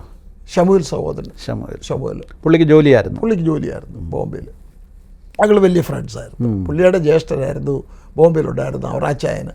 പുള്ളി അവിടെ വെച്ച് പരിചയപ്പെട്ടതാണ്. അതെ, ബോംബെ വന്ന് പരിചയം. എന്നാൽ കാരമേലി പ്രവാചകൻ മത്തായിച്ചൻ വീട്ടിൽ വരികയൊക്കെ ചെയ്യുമായിരുന്നു. ഒരു ദൈവഭക്തനായ മനുഷ്യൻ. ചുരുക്കത്തിൽ ബോംബെ വെച്ച് ഞങ്ങൾ പ്രാർത്ഥിച്ചു കഴിഞ്ഞു. ഞാൻ ഈ കാണാതെ പഠിച്ച അഡ്രസ്സിൽ ഈ പുള്ളിയുടെ പുറക്കിൽ എഴുത്തെഴുതി. ഡോക്ടർ മെക്കോയുടെ അപ്പൻ്റെ സ്നേഹിതൻ, അല്ലെങ്കിൽ അപ്പനറിയാവുന്ന ഞാൻ എഴുതി. വർഷങ്ങൾക്ക് മുൻപേ എൻ്റെ അപ്പച്ചൻ്റെ ഇൻവൈറ്റ് ചെയ്തത് അമേരിക്കയിൽ വരാൻ. എനിക്ക് ഒരു ബൈബിൾ സ്കൂളിൽ പഠിക്കാൻ താല്പര്യമുണ്ട്, അതിനൊരു വഴി ഒരുക്കി തരണമെന്ന്. എൻ്റെ പിന്നെ 3 ആഴ്ച കഴിഞ്ഞപ്പോൾ പുള്ളിയുടെ ഒരു എഴുത്ത് എനിക്ക് വന്നപ്പോൾ ലോങ് ഐലൻഡ് ബൈബിൾ ഇൻസ്റ്റിറ്റ്യൂട്ടിൻ്റെ ഓണററി ചെയർമാനാണ് അങ്ങേര്. ഓ എനിക്ക് വയ്യ. ഇത് അല്ല, ദൈവത്തിൻ്റെ വഴി പദ്ധതികൾ. ലോങ് ഐലൻഡ് ബൈബിൾ ഇൻസ്റ്റിറ്റ്യൂട്ടിൻ്റെ ഓണററി ചെയർമാൻ. അതൊരു പണ്ടൊരു ബാപ്റ്റിസ്റ്റ് ചർച്ചായിരുന്നു, പിന്നെ അത് പെൻറ്റക്കോസ്റ്റൽ ചർച്ചായിട്ട് മാറി. എന്നിട്ട് ഇവിടുത്തെ ബൈബിൾ സ്കൂളിൽ നിന്ന് പറഞ്ഞു ഒരു ലെറ്ററും ഒരു ആപ്ലിക്കേഷൻ ഫോമും എല്ലാം കൂടെ അയച്ചു. അത് ഫില്ല് ചെയ്ത് അയച്ചു കൊടുത്തു. എനിക്ക് 2 ആഴ്ച കഴിഞ്ഞപ്പോഴത്തേന് അവർ I-20യും എല്ലാം കൂടെ അയച്ചു തന്നു. അഡ്മിഷനായി, കാര്യമായി, ഒരു വിഷമവും ഇല്ല. പാസ്പോർട്ടിന് അപ്ലൈ ചെയ്തു, വിസ കിട്ടി, അമേരിക്കയിൽ വരാനായിട്ട്. വളരെ പെട്ടെന്നായിരുന്നു, ഒരു കുഴപ്പവുമില്ലായിരുന്നു. അങ്ങനെ ദൈവം ഒരുക്കിയ വഴി ദൈവത്തിൻ്റെ സമയത്ത്. ഞാൻ അന്ന് ഇപ്പോൾ അച്ഛൻ വന്ന കാലഘട്ടം എന്ന് പറയുന്നത് 1961 കാലഘട്ടത്തിലൊക്കെ ഇവിടെ അങ്ങനെ മലയാളികൾ വരുന്ന സമയമാണോ? ഇല്ല. ഞാനിവിടെ വന്ന ഉടനെ ഞാൻ പഠിച്ച ആ ബൈബിൾ സ്കൂളിൽ മാവേലിക്കരക്കാരനൊരു മാത്യു ഉണ്ടായിരുന്നു, ആ ഒരൊറ്റ മലയാളി. എന്നാൽ ഒരു നോർത്ത് ഇന്ത്യക്കാരന് ഒരാൾ അവിടെ ലൈബ്രറി ജോലി ചെയ്യുന്നെന്നും പറഞ്ഞ് അദ്ദേഹത്തെ കണ്ടപ്പോൾ ഞങ്ങളുടെ 2 പേരുടെ സന്തോഷം ആരോട് പറയുന്നത്? അല്ല, മലയാളികൾ ആരും ഇല്ല. പുള്ളി എന്നെ കൊണ്ടുപോയിട്ട് ആദ്യമായിട്ട് ചൈനീസ് ഫുഡ് എനിക്ക് മേടിച്ചു തന്നത് ഞാൻ ഓർക്കും. അന്ന് ഇവിടെ ചൈനീസ് റെസ്റ്റോറൻ്റ് ഒക്കെ ഉണ്ട്. പിന്നെ അങ്ങനെ ചൈനീസ് ഫുഡൊക്കെ മേടിച്ചു തന്നു. അങ്ങനെ അത് ഞങ്ങൾ കുറച്ച് നാൾ ഫ്രണ്ട്സായി. പിന്നെ എവിടെ പോയി എന്നറിയാൻ വയ്യ. ഏതായാലും അങ്ങനെ അത് കഴിഞ്ഞ് പിന്നെ ഞാൻ വന്നതിൻ്റെ പിറ്റേ വർഷം നമ്മുടെ മലയാളികൾ 3 പേരൂടെ വന്നു. ഓക്കെ. അല്ല, വരുന്ന കാര്യം പറഞ്ഞാലേ ഇപ്പം പിന്നെ ബോംബെയിൽ നിന്ന് നാട്ടിൽ പോയിട്ട് നാട്ടിൽ നിന്നാണ് പിന്നെ അല്ല ബോംബെയിൽ നിന്ന് ഇങ്ങോട്ടേക്ക് പോരുമായിരുന്നു. നാട്ടിലൊന്നും പോയില്ല? ഇല്ല, നാട്ടിൽ പോകാൻ പൈസയില്ല. ഓക്കെ. ബോംബെയിൽ നിന്ന് കിട്ടിയ പൈസ ശമ്പളത്തിൻ്റെ അല്പവും അപ്പച്ചൻ അയച്ച പണവുമായിട്ട് ബോംബെയിൽ നിന്ന് ഇങ്ങോട്ടേക്ക് പോരുകയാണ്. പണമില്ലല്ലോ. അപ്പം അവിടുന്ന് റൂട്ട് നേരെ ഇംഗ്ലണ്ടിൽ വന്ന് കപ്പൽ കയറി അമേരിക്കയ്ക്ക് വന്നു. ഇംഗ്ലണ്ട് വന്നപ്പോഴത്തേത് സ്വർഗത്തിലെ ദൈവം എനിക്ക് വേണ്ടി കരുതിയത്. സ്വർഗത്തിലെ ദൈവം കരുതിയെന്ന് പറഞ്ഞാൽ ആദ്യമായിട്ട് ഇംഗ്ലണ്ടിലോട്ട് വന്ന് ഇറങ്ങിയപ്പോൾ ഇംഗ്ലണ്ടിനെ കുറിച്ച് കേട്ടിരിക്കുന്നത് സൂര്യൻ അസ്തമിക്കാത്ത നാടെന്ന്. അവിടെ ചെന്നെ സൂര്യനും ഇല്ല, ഒരു കുന്തവുമില്ല. അപ്പോൾ മഴയാ, വെളി തണുപ്പ്, നവംബർ മാസത്തിലെ മഴ തണുപ്പ്. എനിക്ക് അന്നേരം ബോംബെ തയ്ച്ച ഒരു ബ്ലൂ സൂട്ടും ഉണ്ട്. അപ്പം വെളിയിലോട്ട് നോക്കട്ടെ എങ്ങനെ ഇറങ്ങാൻ. ഇവിടുന്ന് 80 മൈലോറ്റം ഉണ്ട് സൗതംപ്ടണിലേക്ക്. എങ്ങനെ? അപ്പോൾ അവിടെ നിന്നപ്പോൾ അങ്ങ് ഐ വാസ് ടോട്ടലി ലോസ്റ്റ്. അവിടെ എന്ത് ചെയ്യണമെന്ന് അറിയത്തില്ല. ഞാൻ അങ്ങ് പ്രാർത്ഥിച്ചു. ആ എയർപോർട്ടിൽ നിന്ന് ആ സൂട്ട് കേസിനാണ് കുറച്ചേരം പ്രാർത്ഥിച്ചപ്പം കണ്ണിക്കൂടെ കണ്ണുനീരൊക്കെ വരാൻ തുടങ്ങി. കാരണം നമുക്ക് ആകപ്പാടെ ബോംബെയിൽ നിന്ന് ഇങ്ങോട്ട് പോരുന്നുണ്ടെങ്കിൽ $40 റിസർവ് ബാങ്കിൽ നിന്ന് നമുക്ക് കൊണ്ടുവരാനുള്ളതായ അനുവാദം കിട്ടി. പക്ഷെ $40 രൂപ കൊടുക്കണ്ടാവും. അതുകൊണ്ട് ട്രാവൽ ഏജൻറ്റ് അതേ $25 അങ്ങ് എടുത്തു രൂപയിൽ. പിന്നെ $15 പോരുന്നത് വിദേശ ഉപരിപഠനത്തിന് വേണ്ടി ഇറങ്ങുന്നത്. ഏതായാലും ദൈവകൃപ കൊണ്ട് ഞാൻ അവിടെ പ്രാർത്ഥിച്ചുകൊണ്ട് നിന്നു. ഒരു 5 മിനിറ്റ് കഴിഞ്ഞുകൊണ്ട് ഒരു സ്ത്രീ എൻ്റെ തോളെ വന്നുകൊണ്ട് "Can I help you?" അപ്പോൾ ഞാൻ പറഞ്ഞ വാചകം ഇപ്പോഴും ഓർക്കുന്നു. "I am going to America. I am a stranger in your country." എന്നോട് പറഞ്ഞു "You are not a stranger. I will help you." എന്ന് പറഞ്ഞ് അവരെൻ്റെ പാസ്പോർട്ടും എൻ്റെ ടിക്കറ്റും എല്ലാം നോക്കട്ടെ. "All right, I'll help you" എന്ന് പറഞ്ഞ് എന്നെയും കൊണ്ട് ബാങ്കിൽ പോയിട്ട് ആ $15 $7 ട്രാവലേഴ്സ് ചെക്ക് പൗണ്ടാക്കിയിട്ട് മാറ്റിയിട്ട് എന്നെയും കൊണ്ട് ഒരു ടാക്സിക്കാരൻ്റെ അടുത്ത് ചെന്നിട്ട് ടാക്സിക്കാരനോട് പറഞ്ഞു ഇവനെ ഇന്ന റെയിൽവേ സ്റ്റേഷനിൽ കൊണ്ടുപോകണം. ആ റെയിൽവേ സ്റ്റേഷനിൽ കൊണ്ടുപോയിട്ട് സൗതംപ്ടണിൽ പോകുന്ന കമ്പാർട്ട്മെൻറ്റ് കയറ്റിയിട്ട് കയറ്റണം എന്ന് പറഞ്ഞിട്ട് എല്ലാം അവന് ഇൻസ്ട്രക്റ്റ് ചെയ്തു. അപ്പോൾ എൻ്റെ പെട്ടിയെടുത്ത് ഞാൻ ആ ടാക്സി ക്യാബിൻ്റെ പുറകിലത്തെ സീറ്റിൽ വെച്ചിട്ട് 10 സെക്കൻഡേ എടുത്തുള്ളൂ. പുറകോട്ട് നിർത്തി ഇവരോടൊരു താങ്ക്സ് പറയാൻ നോക്കിയപ്പോഴത്തേന് ആളിനെ കണ്ടില്ല. ഈ ലേഡി ഇല്ല. She is not there. ഞാൻ ഡ്രൈവറോട് ചോദിച്ചു വേർ ഈസ് ദാറ്റ് ലേഡി എന്ന് ചോദിച്ചു. ഏത് ലേഡിയാന്ന് ചോദിച്ചു. ഞാൻ പറഞ്ഞു നിന്നോട് ഇവിടെ ആരും ഒരു ലേഡി എന്നോട് സംസാരിച്ചു. അതൊരു ദൈവത്തിന്റെ ദൂതനായിരുന്നു. ദൈവത്തിന്റെ ദൂതനായിരുന്നു. അത് ഞാൻ പലപ്പോഴും ഓർക്കും. പീലിപ്പോസിനെ ദൈവത്തിൻ്റെ ദൂതം കൊണ്ടുപോയെന്ന് പറഞ്ഞു. അന്ന് തന്നെ ഒന്നുമല്ല, ഇന്നും നടക്കുന്നുണ്ടെന്ന് എൻ്റെ ജീവിതത്തിൽ എനിക്ക് മനസ്സിലായി. ഞാൻ പലപ്പോഴും അത് ചിന്തിക്കുമായിരുന്നു. നല്ല അവരെന്നോട് പറഞ്ഞു, നീ ഇംഗ്ലണ്ടിൽ ഒരു സ്ട്രേഞ്ചർ അല്ല എന്ന് പറഞ്ഞപ്പോൾ എൻ്റെ ഹൃദയത്തിൽ വലിയൊരു സമാധാനം, പീസ് ഓഫ് മൈൻഡ്. സാങ്കുട്ടി സകല ബുദ്ധിയെയും കവിത ദൈവത്തിൻ്റെ ദിവ്യ സമാധാനം ഒന്ന് അന്ന് വളരെ വിഷമിച്ചിരുന്ന എനിക്ക് ആ സമാധാനം ഉണ്ടായി. അത് ദൈവത്തിൻ്റെ സമാധാനം. ഈ ഏഞ്ചലിക് വിസിറ്റേഷൻ ഇതല്ലാതെ ജീവിതത്തിൽ വേറെ ഉണ്ടായിട്ടുണ്ടോ? ഇല്ല, ദിസ് വാസ് വൺ ഏരിയ. ഇത് അത്രയേ ഉള്ളൂ. എന്നാൽ വേറെ പലതിലും ദൈവം എന്നെ നടത്തുന്ന വഴികൾ വളരെ വ്യത്യസ്തമായി. ഇത് ഞാൻ എൻ്റെ പുസ്തകത്തിൽ എഴുതി വെച്ചിട്ടുള്ള കാര്യം. അയ്യോ, അത് എനിക്ക് ഇന്നും ഓർക്കുന്നു. ഓക്കെ. എന്നിട്ട് കപ്പലിൽ കയറി 5.5 ദിവസം എടുത്തു ഇംഗ്ലണ്ടിൽ നിന്ന് ഇവിടെ വരുന്നതിന് വേണ്ടി. ഇവിടെ ബ്രൂക്ലിൻ ഡോക്ടർ ചാൾസ് മെക്കോയുടെ സെക്രട്ടറി ഡോക്ടർ എം സിമോനീസ് എന്ന് പറയുന്ന മിറോസ്ലോ സിമോനീസ് എന്ന് പറയുന്ന ഒരു റഷ്യക്കാരന്, അയാൾ ബ്രൂക്കിൽ താമസം ഉണ്ടായിരുന്നു. അപ്പോൾ അയാള് മെക്കോയെ ഇൻസ്ട്രക്ട് ചെയ്തിരുന്നു എന്നെ വന്ന് കപ്പലെ വന്ന് മീറ്റ് ചെയ്യാം. അപ്പോൾ കപ്പലിൽ നിന്ന് ഇറങ്ങിയ ഉടനെ ബോംബെയിൽ നിന്ന് തയ്പ്പിച്ചുകൊണ്ട് വന്ന ഒരു ബ്ലൂ സൂട്ടുമായിട്ട് ഇറങ്ങി കോവിണിയിൽ നിന്ന് ഇങ്ങോട്ട് ഇറങ്ങി വരുന്നുണ്ടെ താഴേന്ന് വിളിക്കുന്നു, ബ്രദർ സാമുവേൽ. അപ്പോൾ ഇന്ത്യക്കാരൻ ഞാനേ ഉള്ളൂ. അപ്പോൾ ദൈവമെല്ലാം എന്നെ വഴി നടത്തിയ അതേ ഉള്ളൂ പറയാൻ. അന്നത്തെ ഈ കപ്പൽ യാത്രയൊക്കെ വലിയ ഗംഭീര യാത്രയായിരുന്നു. ഭയങ്കര എന്തോ നല്ല ഫുഡ്. അതൊക്കെ അന്ന് ഞാൻ ഓർക്കുന്നു. അതേപോലെ നല്ല സ്റ്റേക്ക്, നല്ല ഫുഡ്, തകർപ്പൻ ഫുഡാ. ജീവിതത്തിൽ ആദ്യമായിട്ട് കഴിക്കാൻ ഇതൊന്നും അറിയാം. ഞാൻ ഓർക്കുന്നു, ഞാൻ കഴിക്കാൻ അറിയത്തില്ലല്ലോ. ഇതെന്തോ നമ്മള് കറി കഴിച്ചിട്ടുള്ള മനുഷ്യരല്ലയോ. എല്ലാം ആദ്യമേ തുടങ്ങണം. എല്ലാം തുടങ്ങണം. എന്നാൽ ഞാൻ ഓർക്കുകയായിരുന്നു, ആ എയർപോർട്ടിൽ നിന്ന് ട്രെയിനെ യാത്ര ചെയ്യുന്ന ഒരു 2 മണിക്കൂറുണ്ടായിരുന്നു സൗതംപ്ടണിലേക്ക്. അപ്പോൾ അതേ ലഞ്ച് കൊടുക്കുമായിരുന്നു. അപ്പോൾ അതേ ലഞ്ച് കൊടുത്തോണ്ട് എനിക്ക് എന്നോട് വന്ന് ചോദിച്ചു, അതിൻ്റെ മെനു കൊണ്ട് തന്നിച്ച് എന്തുവാ വേണ്ടിയെന്ന്. നമുക്ക് എന്തുവാ വേണ്ടത്, ഇതിൻ്റെ അകത്ത് ഒന്നും എനിക്ക് അറിയത്തില്ല. ഞാൻ പറഞ്ഞു ചിക്കൻ എന്ന് പറഞ്ഞു. എൻ്റെ പിന്നെ ഒരു ചിക്കൻ ഉണ്ട്, ഒരു പകുതി. നമ്മൾ നാട്ടിൽ ഇതാണ് പകുതി ചിക്കൻ മറിച്ച് കിടന്ന്. അത് ഞാൻ എൻ്റെ പുസ്തകത്തിൽ എഴുതിയിട്ടുള്ള കാര്യം, ഒരു വല്യമ്മച്ചി കവന്ന് കിടന്ന് പുതച്ച് കിടക്കുന്നത് പോലെ ഒരു ചിക്കൻ പകുതി ചിക്കൻ എൻ്റെ മുന്നേ വന്ന് ഇരിക്കുന്നത്. നമ്മളിത് വല്ലപ്പോഴും ഒരു കോഴിയെ ഓടിച്ചിട്ട് പിടിച്ച് കറി വെച്ച് 4 ദിവസം കൂട്ടുന്നത്. അതെ.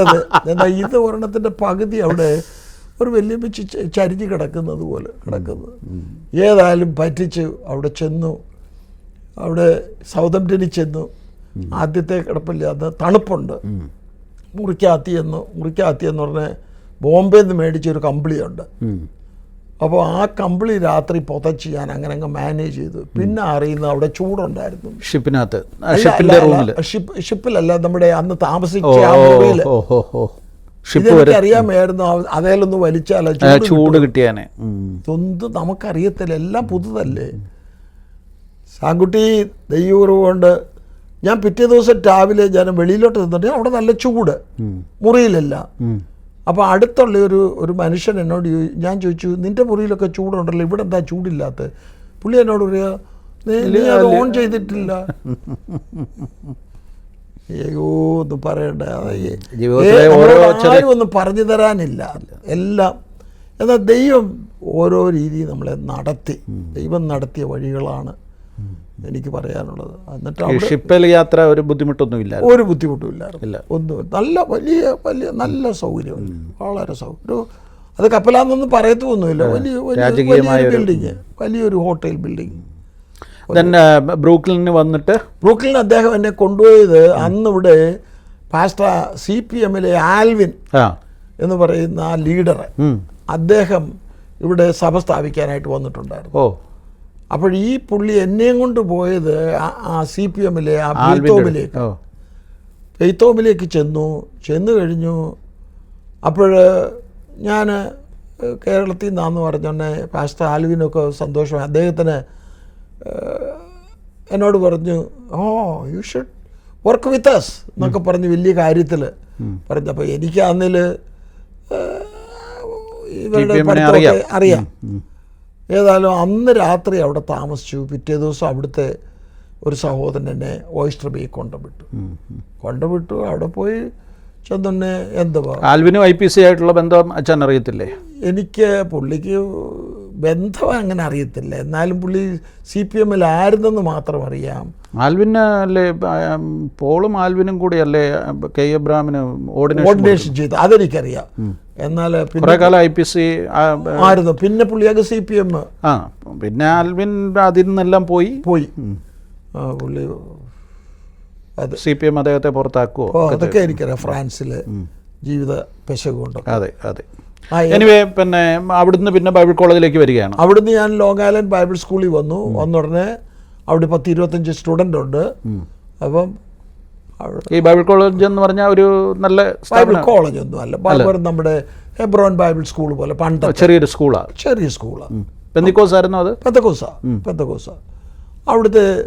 അവിടെ ആ സ്കൂളിൽ, ആ ചർച്ചിൽ 2-3 മില്യനേഴ്സ് ഉണ്ടായിരുന്നു, പണക്കാർ. അവരെല്ലാവരും കൂടെ കോൺട്രിബ്യൂട്ട് ചെയ്യുന്ന ഒരു ചെറിയ ലോക്കൽ ചർച്ച്. അത് ആരുമായിട്ട് അഫിലിയേറ്റ് ചെയ്തൊന്നുമല്ല, ഒരു സ്വതന്ത്ര സഭയുടെ. അവിടെ പഠിക്കാൻ തുടങ്ങിയപ്പോൾ അവിടെ പഠിപ്പിക്കുന്ന കാര്യമല്ല, ഭാഷയ്ക്ക് വിഷമമുണ്ടെന്നല്ലാതെ പഠിപ്പിക്കുന്ന കാര്യമല്ല. ഞാൻ സൺഡേ സ്കൂളിൽ പഠിച്ചിട്ടുണ്ട്, നമുക്കറിയാവുന്ന കാര്യങ്ങൾ എല്ലാം അറിയാവുന്നത്. അത് ഞാൻ pastor KC John Seattle Bible കോളേജിൽ പോയി പഠിച്ചല്ലോ. അതെ, എനിക്കറിയാം. അപ്പോൾ KC ജോണിനെ ഇൻ്റർവ്യൂ ചെയ്തപ്പോൾ KC ജോൺ പറഞ്ഞു, ഈ നമ്മുടെ ബൈബിൾ കോളേജിൽ PM ഫിലിപ്പും TG ഉമ്മിനും ഒക്കെ പഠിപ്പിച്ച് അതെല്ലാം കേട്ട് പഠിച്ച് അവിടോട്ട് ചെന്നപ്പം അവിടെ ഈ സൺഡേ സ്കൂൾ പിള്ളേർക്ക് പറഞ്ഞു കൊടുക്കുന്ന കാര്യങ്ങൾ മാത്രമേ ഉള്ളൂ. ഇവിടെ നമുക്ക് വേദപുസ്തകത്തിൽ നിന്നുള്ളത്, പിന്നെ ഭാഷയോടൊന്ന് യോജിച്ചു പോകണമെന്നുള്ളതേ ഉള്ളായിരുന്നു. അപ്പോൾ അവിടെ ഈ സ്റ്റുഡൻസ് അച്ഛൻ്റെ കൂടെ പഠിച്ചത് എൻ്റെ കൂടെ പഠിച്ചത് നമ്മൾ സൗത്ത് ആഫ്രിക്കക്കാരുണ്ട്, കാനഡക്കാരുണ്ട്, പിന്നെ അമേരിക്കയിൽ നിന്ന് പലരുണ്ട്, പിന്നെ ജമൈക്കയിൽ നിന്നുണ്ട്, കറുത്തവരുണ്ട്, വെളുത്തവരുണ്ട്. ഞങ്ങളുടെ പ്രസിഡന്റ് എന്ന് പറയുന്നത് തന്നെ സൗത്ത് ആഫ്രിക്കയിലെ ഡോക്ടർ എഡ്മണ്ട് കുക്സി ആയിരുന്നു, വെള്ളക്കാരന്. നല്ലൊരു മനുഷ്യന്, അപ്പം പുള്ളിക്ക് എന്തോ എന്നോടൊരു പ്രത്യേക സ്നേഹമുണ്ട്, ഒരു നല്ലൊരു സ്നേഹം. എന്നിട്ട് ഈ സാധാരണഗതിയിൽ നാട്ടിൽ നിന്ന് ആ കാലഘട്ടത്തിന് ശേഷം ധാരാളം ആളുകൾ ഈ 60കളുടെ അവസാനമൊക്കെ 70ൻ്റെ ആരംഭത്തിലാണ് വന്നത്. ധാരാളം ചെറുപ്പക്കാർ ബൈബിൾ കോളേജുകളിൽ പഠിക്കാനായിട്ട് വന്നു. 60ൻ്റെ ലേറ്റും 70s വന്നത് എക്സ്ചേഞ്ച് വിസായി വന്ന നേഴ്സുമാർ വരുന്നതിന് മുമ്പ് തന്നെ ബൈബിൾ കോളേജ് പഠിക്കാനായിട്ട് കുറേ പേര് വന്നു. ആ വന്നവരൊക്കെ ബൈബിൾ കോളേജ് പഠിക്കല്ലായിരുന്നു, അവരെല്ലാം കയറി വരാൻ വേണ്ടി ഒരു വഴി എന്നുള്ളതേ ഉണ്ടായിരുന്നു. ഓക്കെ, അതിൽ കൂടുതൽ ആളുകളെ നമ്മുടെ ഷാരോനിലെ തോമാച്ചായം കൊണ്ടുവന്നു, K. എബ്രഹാം കുറെ പേരെ കൊണ്ടുവന്നു. അതെ, തോമാച്ചായം കൊണ്ടുവന്നത് ഒലിവറ്റ് നാസറീൻ കോളേജിലാണ്. അപ്പം ഞാൻ ഈ ലോങ് ഐലൻഡിലെ 3 വർഷത്തെ പഠിത്തം 2 വർഷം കൊണ്ട് അങ്ങ് തീർത്തു. എനിക്ക് 3 വർഷത്തെ ഡിപ്ലോമയും കിട്ടും. അപ്പോൾ ഒലിവറ്റ് നാസറീൻ കോളേജിൽ മലയാളികൾ 10-22 പേരുണ്ട്. അപ്പം ശരി, കുറച്ച് മലയാളികളുണ്ടല്ലോ അവിടെ പഠിക്കാമെന്ന് കണ്ട് എനിക്ക് അവിടെ പോയി ഒരു ഡിഗ്രി എടുക്കാമല്ലോ എന്ന് കണ്ട് അവിടെ ചെന്നെ നാസറീൻ കോളേജ്, എനിക്കെന്നാൽ പെൻറ്റക്കോസ്റ്റൽ കോളേജിൽ തന്നെ പോകണമെന്ന് തോന്നി. ഏതായാലും അവിടെ പഠിച്ചുകൊണ്ടിരിക്കുമ്പോൾ ഒരു ചെറിയ ജോലി ഹോളിഡേ ഇന്നിൽ കിച്ചണിൽ കുക്കിനെ ഹെൽപ്പ് ചെയ്യുന്ന ഒരു ജോലി കിട്ടി. അങ്ങനെ നമ്മൾ ഒരു സെമസ്റ്റർ ഞാൻ അവിടെ കഴിഞ്ഞാണ് എനിക്ക് മനസ്സിലായി അസംബ്ലീസ് ഓഫ് ഗോഡുകാരുടെ ഒരു കോളേജ് മിനസോട്ടയിലുണ്ട്. അവിടെ വിളിച്ചോണ്ടേ ഞാൻ ചോദിച്ചു, നിങ്ങൾക്ക് ഫോറിൻ സ്റ്റുഡൻസിന് വല്ല സ്കോളർഷിപ്പ് വല്ലതും ഉണ്ടോ? ഫോറിൻ സ്റ്റുഡൻസിന് സ്കോളർഷിപ്പ് ഉണ്ടെന്ന് പറഞ്ഞു. അവിടെ ചെന്നപ്പോഴാണ് അവർ പറയുന്നത് സ്കോളർഷിപ്പ് എല്ലാം തീർന്നു പോയത്. പിന്നെന്തോ ചെയ്യാനാ? അവിടെ ചെന്നു കഴിഞ്ഞുണ്ടെ അവിടെ ഫീസ് കൊടുക്കണം, അവിടെ ഭക്ഷണം വേണം, അവിടെ താമസം, ഇതിനെല്ലാം കൂടെ കാശ് വേണം. ഇത്രത്തോളം ദൈവം നടത്തിയല്ലോ, ഇനിയും ദൈവം നടത്തും എന്ന് പറഞ്ഞ് ഞാൻ എൻ്റെ ഒരു ഫ്രണ്ടിനോട് പറഞ്ഞു, അവിടെ ഒരുത്തനോട് പറഞ്ഞു, എന്നെ ഇവിടെ എല്ലാം ഒന്ന് കൊണ്ട കാണിക്കുക. അവൻ എൻ്റെ കൂടെ ആ തണുപ്പത്ത്, മിനിയാപ്പോലിസിലെ തണുപ്പാണ്, നല്ല തണുപ്പാണ്. എന്നെ ആ ദേശത്തൂടെ എല്ലാം കൊണ്ട് നടന്നിട്ട് തിരികെ കൊണ്ടുവന്നു. അപ്പം ഞാൻ ചോദിച്ചു, ഇവിടെ ജോലിക്ക് വല്ല സാധ്യതയുണ്ടോ? ഞാനിവിടെ എത്ര നാളായി ജോലിക്ക് നോക്കുന്നു. എൻ്റെ പൊന്നച്ച അതൊരു വലിയ വിഷമമല്ല. ജോലിയില്ലേ, അവിടെ ഫീസ് കൊടുക്കാനൊക്കത്തില്ല, അവിടെ ചാപ്പാട് കഴിക്കാനൊക്കത്തില്ല. ലോങ് ഐലൻഡ് ബൈബിൾ സ്കൂളിലായിരുന്നു, അവിടെ ഫീസ് ഒന്നുമില്ലായിരുന്നു, കിടക്കാനും സൗകര്യമുണ്ട്, ഒരു പൈസയും നമുക്ക് ചിലവല്ല. എൻ്റെ പൊന്നച്ച സ്വർഗത്തിലെ ദൈവം കരുതിയത് കൊണ്ട് ഇവൻ എന്നെ ആ ദേശം മുഴുവൻ കൊണ്ട് കാണിച്ചു. എന്നിട്ട് കാണിച്ചിട്ട് ഇവനില്ലാതെ ഞാൻ തന്നെ ആ വഴിയെ കൊണ്ടു പോയി. വീണ്ടും കാരണം വല്ല ജോലി വല്ലതും വേണമെന്നൊരു കൂട്ടുകൂടി വേണ്ടല്ലോ. ഞാൻ പോയി ചെന്നെ ഒരു ഹോട്ടൽ കണ്ടു. എന്നോട് പറഞ്ഞു ഇവിടെ ഇന്ന ഹോസ്പിറ്റൽ അതുണ്ട്, ഇല്ല ബാങ്കുണ്ട്, hotel Lexington hotel, Curtis hotel എന്നൊക്കെ പറഞ്ഞ് ഓരോ സ്ഥാപനങ്ങളുണ്ട്. അപ്പം ഞാൻ അവിടെ ചെന്ന് തന്നെ കേർട്ടിസ് ഹോട്ടലിൽ കയറി. അപ്പം കേർട്ടിസ് ഹോട്ടൽ, അപ്പം നമുക്ക് ഒരു കണക്ട് ചെയ്യാൻ ആരുമില്ല. എനിക്ക് തന്ന 3rd ഫ്ലോർ ആ ഡോർമെട്രിയിൽ 4 ഫോണുണ്ട്. ആ 4 ഫോണിൻ്റെയും അകത്ത് എപ്പോഴും പിള്ളേർ അതേ ഞാൻ കിടക്കുക. ഏതായാലും അതിൽ ഒരു ഫോണ് നമ്പർ ഞാൻ കുറിച്ചെടുത്ത്, കാരണം വല്ലോടത്ത് ചെന്ന് എന്തെങ്കിലും ഒരു കണക്ഷൻ പറയണമെങ്കിൽ സാധാരണ അത് ആരെങ്കിലും വിളിച്ചാൽ കിട്ടത്തില്ല. കാരണം എപ്പോഴും ബോയ് ഫ്രണ്ടും ഗേൾ ഫ്രണ്ടും കൂടെ സ്നേഹം പറഞ്ഞുകൊണ്ടിരിക്കുക. ഞാനെന്ത് ചെയ്തു, ഞാനവിടെ ആ ഒരു നമ്പർ എൻ്റെ കുറിച്ചെടുത്തു. എടുത്തിട്ട് ഈ പോയ സ്ഥലത്തൂടെ പോയിട്ട് അവിടെ ഒരു കേർട്ടിസ് ഹോട്ടൽ അവിടെ കയറി ഞാൻ പറഞ്ഞു, ഞാനിവിടെ ബൈബിൾ സ്കൂളിൽ പഠിക്കുന്ന ആളാണ്, എനിക്കൊരു ജോലി വേണം. അപ്പോൾ എന്നോട് ചോദിച്ചു, നിനക്ക് ഹോട്ടലിൽ ജോലി ചെയ്ത് പരിചയമുണ്ടോ? അത് ഐസനോവറൊക്കെ താമസിച്ചിരുന്ന ഒരു ഹോട്ടലാണ്, ഭയങ്കര ഹോട്ടലാണ്. ഒടുത്ത മാസത്തിൽ ഞാൻ പറഞ്ഞു, ഞാൻ ഹോളിഡേയിന് ജോലി ചെയ്ത ആളാണ്. ഹോളിഡേയിന് അറിയപ്പെടുന്ന സ്ഥലമല്ലേ. ആട്ടെ വാ, ആപ്ലിക്കേഷൻ ഫില്ല് ചെയ്യാൻ പറഞ്ഞു. അപ്പം ഞാൻ ഹോളിഡേയിന് ആകെപ്പാടെ 3 മാസമേ ജോലി ചെയ്തല്ലോ, പേരങ്ങ് കൂടി. ഏതായാലും ഞാൻ ഹോളിഡേയിന് ജോലി ചെയ്തു. ഇപ്പം ഇൻ്റർവ്യൂ ഒക്കെ ചെയ്ത് കഴിഞ്ഞിട്ട് ചോദിച്ചു, നിന്നെ കോണ്ടാക്ട് ചെയ്യാനുള്ള നമ്പർ തരാൻ പറഞ്ഞു. ദൈവം കൊണ്ട് ആ നമ്പർ ഞാൻ കൊടുത്തു. അല്ല, ദൈവത്തിൻ്റെ വഴി. ഞാൻ തിരികെ അത് കൊടുത്തിട്ട് ഞാൻ നടന്ന് 15 മിനിറ്റ് നടന്ന് ഡോർമെട്രി ചെന്നു. ഞങ്ങൾ 3ാമത്തെ ഫ്ലോറിൽ അവിടെ ലിഫ്റ്റേ കയറി പോകാം. എന്നാൽ ഞാൻ തണുത്തുകൊണ്ട് ശരി നടന്നങ്ങ് കയറാം. നടന്ന് മുന്നോട്ട് മേളിൽ കയറി ഉടനെ ടെലിഫോൺ റിങ് ചെയ്യുന്നു. എനിക്ക് വേണ്ടിയുള്ള കോള്. അത്ഭുതത്തിൽ അത്ഭുതം, മനസ്സിലായി. ഇതൊക്കെ ദൈവത്തിൻ്റെ കരം. ഞാൻ പിക്കപ്പ് ചെയ്തു. "Can I speak to Samuel?" എന്ന് ചോദിച്ചു. ആയുസിൽ അങ്ങനെ ഒരു ഫോൺ കോൾ വരത്തില്ല, കിട്ടത്തുമില്ല. ഞാൻ പറഞ്ഞു, "yes speaking, can you come for an interview?" എന്ന് ചോദിച്ചു. ഇൻ്റർവ്യൂ ഞാൻ പറഞ്ഞു വരാമെന്ന് പറഞ്ഞു. 15 മിനിറ്റ് തിരികെ നടന്നു. തിരികെ നടന്നു ചെന്നു. എന്നെ അവർ ഹയർ ചെയ്തു. 2 മണി മുതൽ പകല് 2 മണി മുതൽ രാത്രി 10 മണി വരെ ജോലി. ഇവിടെ ബൈബിൾ സ്കൂളിൽ പഠിപ്പിക്കുന്ന വാദ്യാരെക്കാട്ടി കൂടുതൽ ശമ്പളവും കിട്ടും. പിന്നെ നല്ല ശാപ്പാട്, എനിക്ക് ആവശ്യമുള്ള ശാപ്പാട് കഴിച്ചു. അതെ, ഏതായാലും എൻ്റെ ബുദ്ധിമുട്ടുകൾ മാറുമെന്ന് പറഞ്ഞാൽ എൻ്റെ അവിടെ ഉള്ള യൂണിഫോമിൽ ഉള്ളതായ മെഷർമെൻറ്റും എടുത്തു. പിറ്റേ തിങ്കളാഴ്ച തൊട്ട് ജോലി തുടങ്ങി. എന്നിട്ട് ഞാൻ അവിടെ എൻ്റെ ഡിഗ്രി കിട്ടുന്നത് വരെ അവിടെ ജോലി ചെയ്ത് കഴിഞ്ഞ് അവിടുന്ന് ഞാൻ വീറ്റൺ കോളേജ് എൻ്റെ മാസ്റ്റേഴ്സിന് പോയത്. അല്ല, ചുരുക്കത്തിൽ ദൈവം ഓരോ വഴിയിലും ദൈവമുണ്ടായിരുന്നു, ദൈവത്തിൻ്റെ കൃപയുണ്ടായിരുന്നു.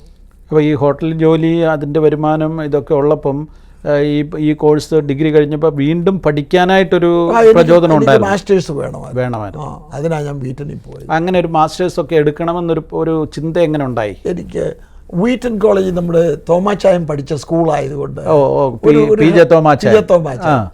അപ്പോൾ പുള്ളി ഇവിടെ വന്ന ഉടനെ ഞങ്ങൾ കുറച്ച് നേരം സംസാരിച്ചു. അപ്പോൾ എന്നോട് വലിയ ജീവനായിരുന്നു തോമാച്ചായൻ. അന്ന് തോമാച്ചായൻ എവിടെ ഉണ്ട്? തോമാച്ചായനെ ഞാൻ തോമാച്ചായന് ലോങ് ഐലൻഡ് ബൈബിൾ ഇൻസ്റ്റിറ്റ്യൂട്ടിൽ പഠിക്കുമ്പോൾ തോമാച്ചായൻ ഇവിടെ വന്നു. 1963 വന്നു. അപ്പം ഞാൻ ആ തോമാച്ചായനെയും കൊണ്ട് പ്രിൻസിപ്പലിൻ്റെ മുറിയിൽ പോയതും. അപ്പോൾ തോമാച്ചായന് നമ്മുടെ ആരെങ്കിലും കൂടെ ഇങ്ങോട്ടൊന്ന് നാട്ടിൽ നിന്ന് കൊണ്ടുവരാനും പ്രിൻസിപ്പലെ പോയി കണ്ടത്. അങ്ങനെ പോയി കണ്ട കൂട്ടത്തിലായി എൻ്റെ ഓർമ്മ ശരിയാകുന്നില്ല TG ഈശോ വന്നതും എനിക്ക് തോന്നുന്നു ജോർജ് ഫിലിപ്പ് വന്നതും ഒക്കെ അങ്ങനെയാണെന്ന് എനിക്ക് തോന്നുന്നു. ഏതായാലും പുള്ളിയെ കണ്ടു. അങ്ങനെ പുള്ളിക്കാരനാണ് ഏറ്റവും കൂടുതൽ മലയാളികളെ അമേരിക്കയിലേക്ക് കൊണ്ടുവന്ന. പുള്ളി എന്തോ ഒരു നല്ല മനുഷ്യരായിരുന്നു എന്നറിയാമോ. തോമാച്ചാനെ എനിക്ക് വലിയ ജീവനായി, നല്ലൊരു മനുഷ്യന്. തോമാച്ചാൻ നഷ്ടപ്പെട്ടു പോയ ഒരു നേതാവാണ് പുള്ളി. സ്വർഗത്തിലെ ദൈവം എനിക്ക് വലിയ ഇഷ്ടമായിരുന്നു. കാരണം പുള്ളി എത്ര നല്ല മറ്റവരെ സഹായിക്കണമെന്നുള്ളൊരു മനുഷ്യൻ. കാങ്കക്കിയിലൊക്കെ ഡോക്ടർ ഹാരോൾഡ് റീഡിനെ കണ്ടിട്ട് നമ്മുടെ ആളുകളെ എല്ലാം കൊണ്ടുവന്ന് അവർക്കെല്ലാം ട്യൂഷൻ ഫ്രീ സ്കോളർഷിപ്പ് വാങ്ങിച്ചു കൊടുത്തത് തോമാച്ചാനാണ്. പിന്നെ തോമാച്ചാൻ എത്ര നമ്മുടെ ആളുകൾക്ക് ഇവരെ ഉള്ളത് മാനിക്കാൻ അറിയാൻ വയ്യ. He was A good man. ദൈവം അനുഗ്രഹിച്ച്. ഞങ്ങൾ രണ്ടുപേരും കൊണ്ടിരുന്ന് സംസാരിച്ചപ്പോൾ ഒരു പ്രാവശ്യം എന്നോട് പറഞ്ഞു, എൻ്റെ സാങ്കുട്ടി, ഞാൻ ഫ്രീ സ്കൂളിൽ പ്രിൻസിപ്പലായിരിക്കുന്ന ഉടനെ ഒരു ദിവസം പുള്ളി എന്നോട് പറഞ്ഞതാണ്, ഒരു ദിവസം രാത്രി 2 മണിക്ക് ഞാൻ ഒന്ന് എണീറ്റുണ്ടെ വെളിയിലൊരു ശബ്ദം, അതായത് നോക്കിയുണ്ടെ ഒരു സഹോദരൻ അതിൻ്റെ മുൻവശത്ത് നടന്നു പ്രാർത്ഥിക്കുക, ഒരു തോർത്ത് കൊടുത്തുകൊണ്ട്. അപ്പം ഞാൻ പോയി, തോമാച്ചാൻ എന്നോട് പറയുന്നതാണ്, എന്തുവാ രാത്രി 2 മണിക്ക് എന്തുവാ ഉറങ്ങണ്ടായോ? പുള്ളി പറഞ്ഞെന്ന്, എൻ്റെ തോമാച്ചായ, എൻ്റെക്ക് ഒരു തുണിയേ ഉള്ളൂ, ഉടുപ്പ്, അത് അങ്ങ് വേർത്ത് നാറി അത് നനച്ചിട്ടേച്ച് ദൈവമേ മഴ പെയ്യരുതേ എന്ന് പ്രാർത്ഥിച്ചുകൊണ്ട് നടക്കുകയായിരുന്നു പറഞ്ഞു. അപ്പം നമ്മുടെ ആളുകൾ ഇതൊന്നും അറിയുന്നില്ല. എന്നിട്ട് അന്ന് രാത്രി തന്നെ ഏതോ ഒരു സമയത്ത് തോമാച്ചായനെ ആരാണ്ടെ വിളിച്ചിട്ട് അവിടെ ജൗളിക്കടയെ വിളിച്ചിട്ട് പുള്ളിക്ക് വേറെ ഒരു തുണി തയ്ച്ചു കൊടുക്കാനുള്ള ക്രമീകരണം ചെയ്ത് എന്നോട് പറഞ്ഞ അന്നാണ് എൻ്റെ മനസ്സിൽ കൂടെ തോന്നിയത്, ഞാനിവിടെ കിടന്നാൽ പറ്റത്തില്ല, എവിടെയെങ്കിലും പോയി നമ്മുടെ സഹോദരന്മാരെ സഹായിക്കണം. അപ്പം ഹി വാസ് വെരി അൺസെൽഫിഷ്.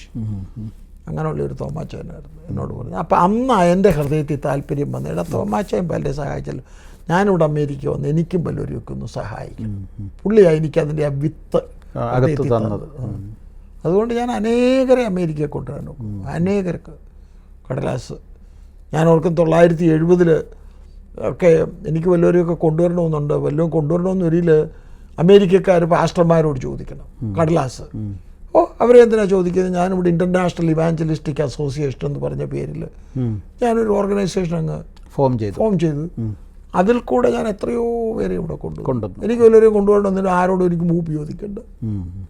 അങ്ങനെയൊക്കെ. ഓക്കെ, അച്ഛൻ്റെ പിന്നീട് മിനിസ്ട്രി ലെവലിലേക്ക് വരുമ്പോൾ ഈ വീറ്റൻ കോളേജിലെ പഠനവും കഴിഞ്ഞിട്ട് അവിടെ വന്നിട്ട് ഞാൻ ഇവിടെ ഇവിടെ വന്ന് ഇവിടെ മൻഹാറ്റനിലുള്ള ചർച്ച് ഓഫ് ക്രൈസ്റ്റ് ഇവിടെ വന്ന് ലോങ് ഐലൻഡ് ബൈബിൾ സ്കൂളിൽ പഠിപ്പിച്ചു. അത് കഴിഞ്ഞിട്ട് ഞാനിവിടെ മൻഹാറ്റനിലുള്ള ഒരു ബൈബിൾ കോളേജിൽ പഠിപ്പിച്ചു. ആ പഠിപ്പിച്ച് കഴിഞ്ഞ് 68 ഇവിടെ ഇന്ത്യ ക്രിസ്ത്യൻ അസംബ്ലി തുടങ്ങിയത്. 1968 ആയപ്പോഴത്തേന് നമ്മുടെ നാട്ടിൽ നിന്ന് അന്ന് ഇവിടെ 62 വന്നതാ പാസ്റ്റർ അച്ചോയ് മാത്യു, പിന്നെ അച്ഛൻ്റെ എൻ്റെ ബ്രദർ പൊന്നമ്മയുടെ ഹസ്ബൻഡ് AC ജോണ്, പിന്നെ ഇവിടെ ഒരു തോമസ് പുഷ്പമംഗലം, പുള്ളി CSI-കാരനായിരുന്നു. പിന്നെ ഏബ്രഹാം സാമുവൽ, പുള്ളി ഇവാഞ്ചലിക്കലായിരുന്നു. പിന്നെ pastor John C. Daniel Pappachan. അപ്പം ഞങ്ങൾ 6 പേര് കൂടിയായി ഈ സഭ തുടങ്ങിയത്. ഇന്ത്യ ക്രിസ്ത്യൻ അസംബ്ലി അതിൻ്റെ ആരംഭം. എന്നിട്ട് അച്ചോയി, ഞാനും AC ജോണും കൂടെ ഞങ്ങളന്ന് എന്ന് പറയുന്ന കോട്ടയംകാരൻ അച്ചോയി മാത്യു. അങ്ങനെ ഞങ്ങൾ തുടങ്ങി. 3 മാസം അച്ചോയി കഴിഞ്ഞിട്ട് പുള്ളി അങ്ങ് പോയി. പിന്നെ ഒരു 7 വർഷത്തോളം ഞാൻ അത് സഭയുടെ അതെ അതിൻ്റെ ഇടയിൽ പാസ്റ്റർ ഉമ്മൻ എബ്രഹാം ഇവിടെ വന്നു. പിന്നെ അത് കഴിഞ്ഞ് ഞാൻ പോരാൻ തുടങ്ങുമ്പോൾ നമ്മുടെ KV കുര്യച്ചനെ ബ്രദർ AC ജോൺ ഈ സഭയുടെ ഫസ്റ്റ് ശുശ്രൂഷന എന്ന് പറയുന്നത് എങ്ങനെയാ? പുള്ളി AC അച്ചോയി കഴിഞ്ഞതിന് ശേഷം എൻ്റെ കൂടെ അന്ന് ഞാനും AC ജോണും കൂടെ ആയിരുന്നു അച്ചോയ്യയുടെ കൂടെ ഞങ്ങൾ പ്രവർത്തിച്ചത്. അപ്പോൾ അങ്ങനെ 3 മാസം അളിയന് ഇരുന്നു. അത് കഴിഞ്ഞ് അളിയനും അങ്ങോട്ടൊക്കെ പോയി. അപ്പം 3 മാസം കഴിഞ്ഞ് അച്ചോയി പോയി, 6 മാസം കഴിഞ്ഞ് അളിയൻ പോയി. പിന്നെ ഞാൻ തുടർന്നുകൊണ്ടിരുന്നു, കണ്ടിന്യൂ ചെയ്തു. അങ്ങനെ ഇതൊരു പെന്തക്കോസ്ത് സഭയായിട്ടല്ല സ്റ്റാർട്ട് ചെയ്തത്. അല്ല, കാരണം നമുക്കുണ്ടായിരുന്നത് CSI എന്നായിരുന്നു പോസ്റ്റ്മംഗലം, പിന്നെ ഇവാഞ്ചലിക്ക എന്നായിരുന്നു നമ്മുടെ ഏബ്രഹാം സാമുവൽ, പിന്നെ CPM-കാരനായിരുന്നു അച്ചോയ്യയുടെ ബ്രദറിലോ മാത്യു ജോർജ്, അച്ചോയ്യയുടെ ബ്രദറിലോ. അപ്പോൾ ഞങ്ങളിൽ 6 പേര് 3 പേരെ ഉള്ളായിരുന്നു IPC-ക്കാർ. ഓക്കെ. അപ്പോൾ ആരെയും വെളി വിടണ്ട, അതിനുവേണ്ടി ഞങ്ങൾ ആർക്കും നോവാത്ത രീതിയിൽ ഒരു പേര് കിട്ടു, ഇന്ത്യ ക്രിസ്ത്യൻ അസംബ്ലി. ഇന്ത്യക്കാരായിട്ടുള്ള ആർക്കും പങ്കെടുക്കാം ഇല്ല. എന്നാൽ അത് അന്ന് രജിസ്റ്റേർഡ് ചർച്ച് അല്ലായിരുന്നു. അല്ല, ആ രജിസ്റ്റർ ചെയ്തത് 973 ഞാനാണ് രജിസ്റ്റർ ചെയ്തത്. അത് രജിസ്റ്റർ ചെയ്തിട്ട് പിന്നെ അത് ശക്തമായിട്ട് മുന്നോട്ട് പോയി. പിന്നെ ഇന്നും ന്യൂയോർക്കിലെ പ്രധാനപ്പെട്ട സഭകളിൽ ഒന്നാണ് യെസ്. അത് KV കുര്യച്ചന് വർഷങ്ങൾ കഴിഞ്ഞിട്ട് അത് പിന്നെ 2ആയി. അതാണ് ഇന്ത്യ ക്രിസ്ത്യൻ അസംബ്ലി എന്ന് പിരിഞ്ഞു പോയതാണ് ഇന്ത്യ പെന്തക്കോസ്റ്റ് അസംബ്ലി. അതിനിപ്പോൾ കോർണർ സ്റ്റോൺ എന്ന് പേര്. അതും ഇവിടുത്തെ വലിയ സഭയാണ്. അതെ. പിന്നെ അവിടെ നല്ല നമ്മുടെ ആ 2 സഭകളും സത്യത്തിൽ ഒരർത്ഥത്തിൽ പറഞ്ഞാൽ ഈ 2 സഭകളുടെയും ലീഡിംഗ് 2 ചർച്ചുകളുടെയും ആരംഭകൻ അല്ലെങ്കിൽ അതിന്റെ തുടക്കക്കാരൻ എന്ന് പറയാവുന്ന ആളുകളുടെ കൂട്ടത്തിൽപ്പെട്ട ആളാണ് MS സാമുവൽ. അതെ. അത് കഴിഞ്ഞ് പിന്നെ ഞാൻ എൻ്റെ 75 വരെ ഞാൻ അവിടെ ഉണ്ടായിരുന്നു. അച്ഛൻ പിന്നെ എന്തുകൊണ്ടാണ് ഒരു മലയാളി സഭയുടെ പാസ്റ്റർ ആകാഞ്ഞേ? മലയാളി സഭയുടെ പാസ്റ്റർ ആകാഞ്ഞെന്ന് പറഞ്ഞാൽ ഞാൻ ഈ 68 മുതൽ 75 വരെ മലയാളി സഭയിൽ ഇരുന്നെന്ന് വരിയിലും അവരിൽ നിന്ന് ഒരു പൈസ പോലും ഞാൻ മേടിച്ചില്ല. എനിക്കന്ന് നല്ലൊരു ജോലി വാൾ സ്ട്രീറ്റിലുണ്ടായിരുന്നു. വാൾ സ്ട്രീറ്റിലൊരു ഒരു ഒരു ഒരു ട്രെയിനിങ് ഞാൻ പോയിട്ട് ആ ട്രെയിനിങ്ങിൽ കൂടെ എനിക്കൊരു നല്ല ജോലി കിട്ടി. എന്നിട്ട് ഞാൻ പറഞ്ഞു ഇവിടുന്ന് കിട്ടുന്ന സ്തോത്രാഴ്ചയൊക്കെ കുമ്പനാട്ടെ ബൈബിൾ സ്കൂളിന് അയച്ചു കൊടുക്കും. കാരണം അവർക്ക് പണത്തിന് ആവശ്യമുണ്ട്. അങ്ങനെ ഇരിക്കുമ്പോഴാണ്, അതായത് 68 69 ഇടയ്ക്കാണ് പാസ്റ്റർ KE എബ്രഹാം ഇവിടെ വരുന്നത്, ജോർജ് വർഗീസ് കൊണ്ട് ഇവിടെ വരുന്നത്. അപ്പോൾ അവരുടെ ആവശ്യങ്ങളൊക്കെ അറിഞ്ഞ് ബൈബിൾ സ്കൂളിന് വേണ്ടി അങ്ങനെ അയച്ചു കൊടുത്തു. എന്നാൽ 75 നമ്മുടെ ആളുകളുടെ ഇടയിലുള്ളതായ പൊളിറ്റിക്സ് അത് ഭയങ്കരമാണ്. പൊളിറ്റിക്സ് നല്ല ആളുകളുമുണ്ട്, എന്നാലും ആവശ്യമില്ലാതെ പൊളിറ്റിക്സ്. അപ്പോൾ അങ്ങനെ ആ പൊളിറ്റിക്സിൻ്റെ അകത്ത് എനിക്ക് യാതൊരു താല്പര്യവുമില്ല. എനിക്ക് കർത്താവിൻ്റെ വേല ചെയ്യണമെന്നുണ്ട്. അങ്ങനെ ആ പൊളിറ്റിക്സ് കൂടി അതിൻ്റെ ആ തലയുണ്ട്. അതുകൊണ്ട് പ്രാർത്ഥിച്ച് എനിക്ക് ഇവിടെ വന്ന് പഠിക്കുകയും പഠിപ്പിക്കുകയും ഒക്കെ ചെയ്ത് കഴിഞ്ഞപ്പോൾ എനിക്ക് ഇംഗ്ലീഷുകാരുടെ ചർച്ചിനോട് ഒരു താല്പര്യം തോന്നി. ഇംഗ്ലീഷുകാരുടെ ചർച്ചെന്ന് പറഞ്ഞാൽ അവർ നമ്മൾ ദൈവവചനം പറഞ്ഞു കൊടുത്താൽ അത് അതുപോലെ സ്വീകരിക്കും. നമ്മുടെ ആളുകൾ പ്രസംഗം ഒരുപാട് കേട്ടിട്ടുള്ളവരായതുകൊണ്ട് അതിന് ഇത് മാർക്ക് ഗ്രേഡ് ചെയ്തുകൊണ്ടിരിക്കും. എനിക്ക് ഇംഗ്ലീഷുകാരുടെ ചർച്ചിൽ 40-ൽ പരം വർഷം ഞാൻ ഇംഗ്ലീഷുകാരുടെ ചർച്ചിൽ ഇന്നാന്നേലും ഞാൻ പോയി. അവരുടെ ഭാഷ എനിക്ക് നല്ല സുഖമാണ്. സുവിശേഷം പറഞ്ഞു കൊടുത്താൽ മതി, അവർക്ക് ദൈവവചനം പറഞ്ഞു കൊടുത്താൽ മതി, അവരത് സ്വീകരിക്കും, നമ്മളെ ബഹുമാനിക്കും. ഞാൻ ഓർക്കുന്നു നമ്മുടെ മലയാളി സഭകളിൽ അന്നൊരു ഏതെങ്കിലും ഒരു കാര്യം സാധിക്കണമെന്ന് വരില്ല, അന്ന് വരെ വാവിളിച്ചിട്ടില്ലാത്ത വിദ്വാന്മാർക്ക് അഭിപ്രായമുണ്ട്. സഭ നടത്തുന്നത് എങ്ങനെയാണ്? ആ ഒരു സാക്ഷി പറയത്തില്ല, ഒന്ന് പ്രാർത്ഥിക്കുകയല്ല, എന്ന് കമ്മിറ്റിയുടെ കാര്യം പറയുന്നുണ്ട്, അവനങ്ങ് ഭയങ്കര ചാട്ടമാണ്. അതേ സമയത്ത് അത് എന്ന് കഴിഞ്ഞ് 2-3 മണിക്കൂർ കൊണ്ട് കഴിഞ്ഞാൽ അവിടെ ഡിസഗ്രിമെൻ്റായി, അതായി ഇതായി, ഒന്നിനും സമ്മതിക്കുകയില്ല, പാസ്റ്ററെ കൊണ്ടൊന്നും ചെയ്യാൻ അനുവദിക്കത്തുമില്ല. ഒടുവിൽ എന്നാൽ ഇംഗ്ലീഷുകാരുടെ സഭയെന്ന് പറയുന്നത് ഞാൻ കണ്ടെടുത്തോളം ഒരു പാസ്റ്ററെ അവർ ദൈവത്താൽ അംഗീകരിക്കപ്പെട്ട ലീഡറായിട്ട് കാണുന്നു. ഞാൻ ഓർക്കുന്ന ഏതെങ്കിലും ഒരു കാര്യമുണ്ട്, സഹോദരന്മാരെ നമുക്ക് ഒന്ന് കൂടണേ എന്ന് പറഞ്ഞ് നമുക്കൊരു 4-5 കാര്യം പറയാനുണ്ടെന്ന് പറഞ്ഞാൽ അവരാദ്യം ചോദിക്കുന്നത് pastor what do you think about it? എൻ്റെ അഭിപ്രായം പറഞ്ഞു അതിനെയാണ് അവർ സപ്പോർട്ട് ചെയ്യുക, അല്ലെങ്കിൽ അതിനെ കുറച്ചുകൂടെ അത് 2.5 മണിക്കൂർ മലയാളികളുടെ കൂട്ടത്തിൽ തീരാത്ത സംഭവം ഇത് 15 മിനിറ്റ് കൊണ്ട് നമ്മൾ കാര്യം തീർക്കും. ഓക്കെ, ഇവിടെ വെച്ച് നമുക്ക് ഈ എപ്പിസോഡ് ഇവിടെ അവസാനിപ്പിക്കുകയാണ്. പാസ്റ്റർ എം.എസ്. സാമുവേൽ അമേരിക്കയിൽ ആദ്യമായിട്ടൊരു മലയാളി സഭ സ്ഥാപിക്കുന്നതിൻ്റെ അല്ലെങ്കിൽ അത് ആരംഭിക്കുന്നതിന് മുഖ്യ കാരണമായ വ്യക്തികളിൽ ഒരാളാണ് പാസ്റ്റർ എം.എസ്. സാമുവേൽ. ന്യൂയോർക്കിൽ ഇന്നുമുള്ള ഇന്ത്യ പെൻഡക്കോസ്റ്റൽ ന്യൂയോർക്കിൽ ഇപ്പോഴുമുള്ള ICA, ഇന്ത്യ ക്രിസ്ത്യൻ അസംബ്ലി എന്ന് പറയുന്ന സഭയുടെ ആരംഭം പാസ്റ്റർ എം.എസ്. സാമുവേൽ, അദ്ദേഹത്തിൻ്റെ സഹോദരൻ AC ജോൺ, അതുപോലെ പാസ്റ്റർ അച്ചോയ് മാത്യൂസ്, ഇങ്ങനെ 5-6 പേർ ചേർന്നാണ് അത് ആരംഭിക്കുന്നത്. അതിലൊരു മുഖ്യ പങ്ക് വഹിക്കുകയും ആ സഭയിൽ 6-7 വർഷങ്ങൾ ശുശ്രൂഷകനായിരിക്കുകയും ചെയ്ത അനുഗ്രഹീതനായ ദൈവദാസനാണ് പാസ്റ്റർ എം.എസ്. സാമുവേൽ. എന്നാൽ അദ്ദേഹം പിന്നീട് മലയാളികളുടെ സഭകളിൽ ശുശ്രൂഷയിൽ കണ്ടിന്യൂ ചെയ്തില്ല. അദ്ദേഹം പിന്നീട് ഇംഗ്ലീഷ് സഭകളിലാണ് പിന്നീടുള്ള തൻ്റെ ദീർഘകാല ശുശ്രൂഷകൾ കൂടുതലും നടന്നത്. ഇംഗ്ലീഷ് ചർച്ചുകളിലാണ്. ആ കഥകളിലേക്കാണ് നമ്മൾ അടുത്ത എപ്പിസോഡിൽ വരുന്നത്. പാസ്റ്റർ എം.എസ്. സാമുവേലിൻ്റെ ജീവിതാനുഭവങ്ങൾ അതിശക്തമാണ്. ദൈവം അദ്ദേഹത്തെ നടത്തിയ അത്ഭുതത്തിൻ്റെ വഴികൾ അദ്ദേഹം നമ്മളോട് വിവരിക്കും. നമുക്കത് കാത്തിരിക്കാം. ആമേൻ.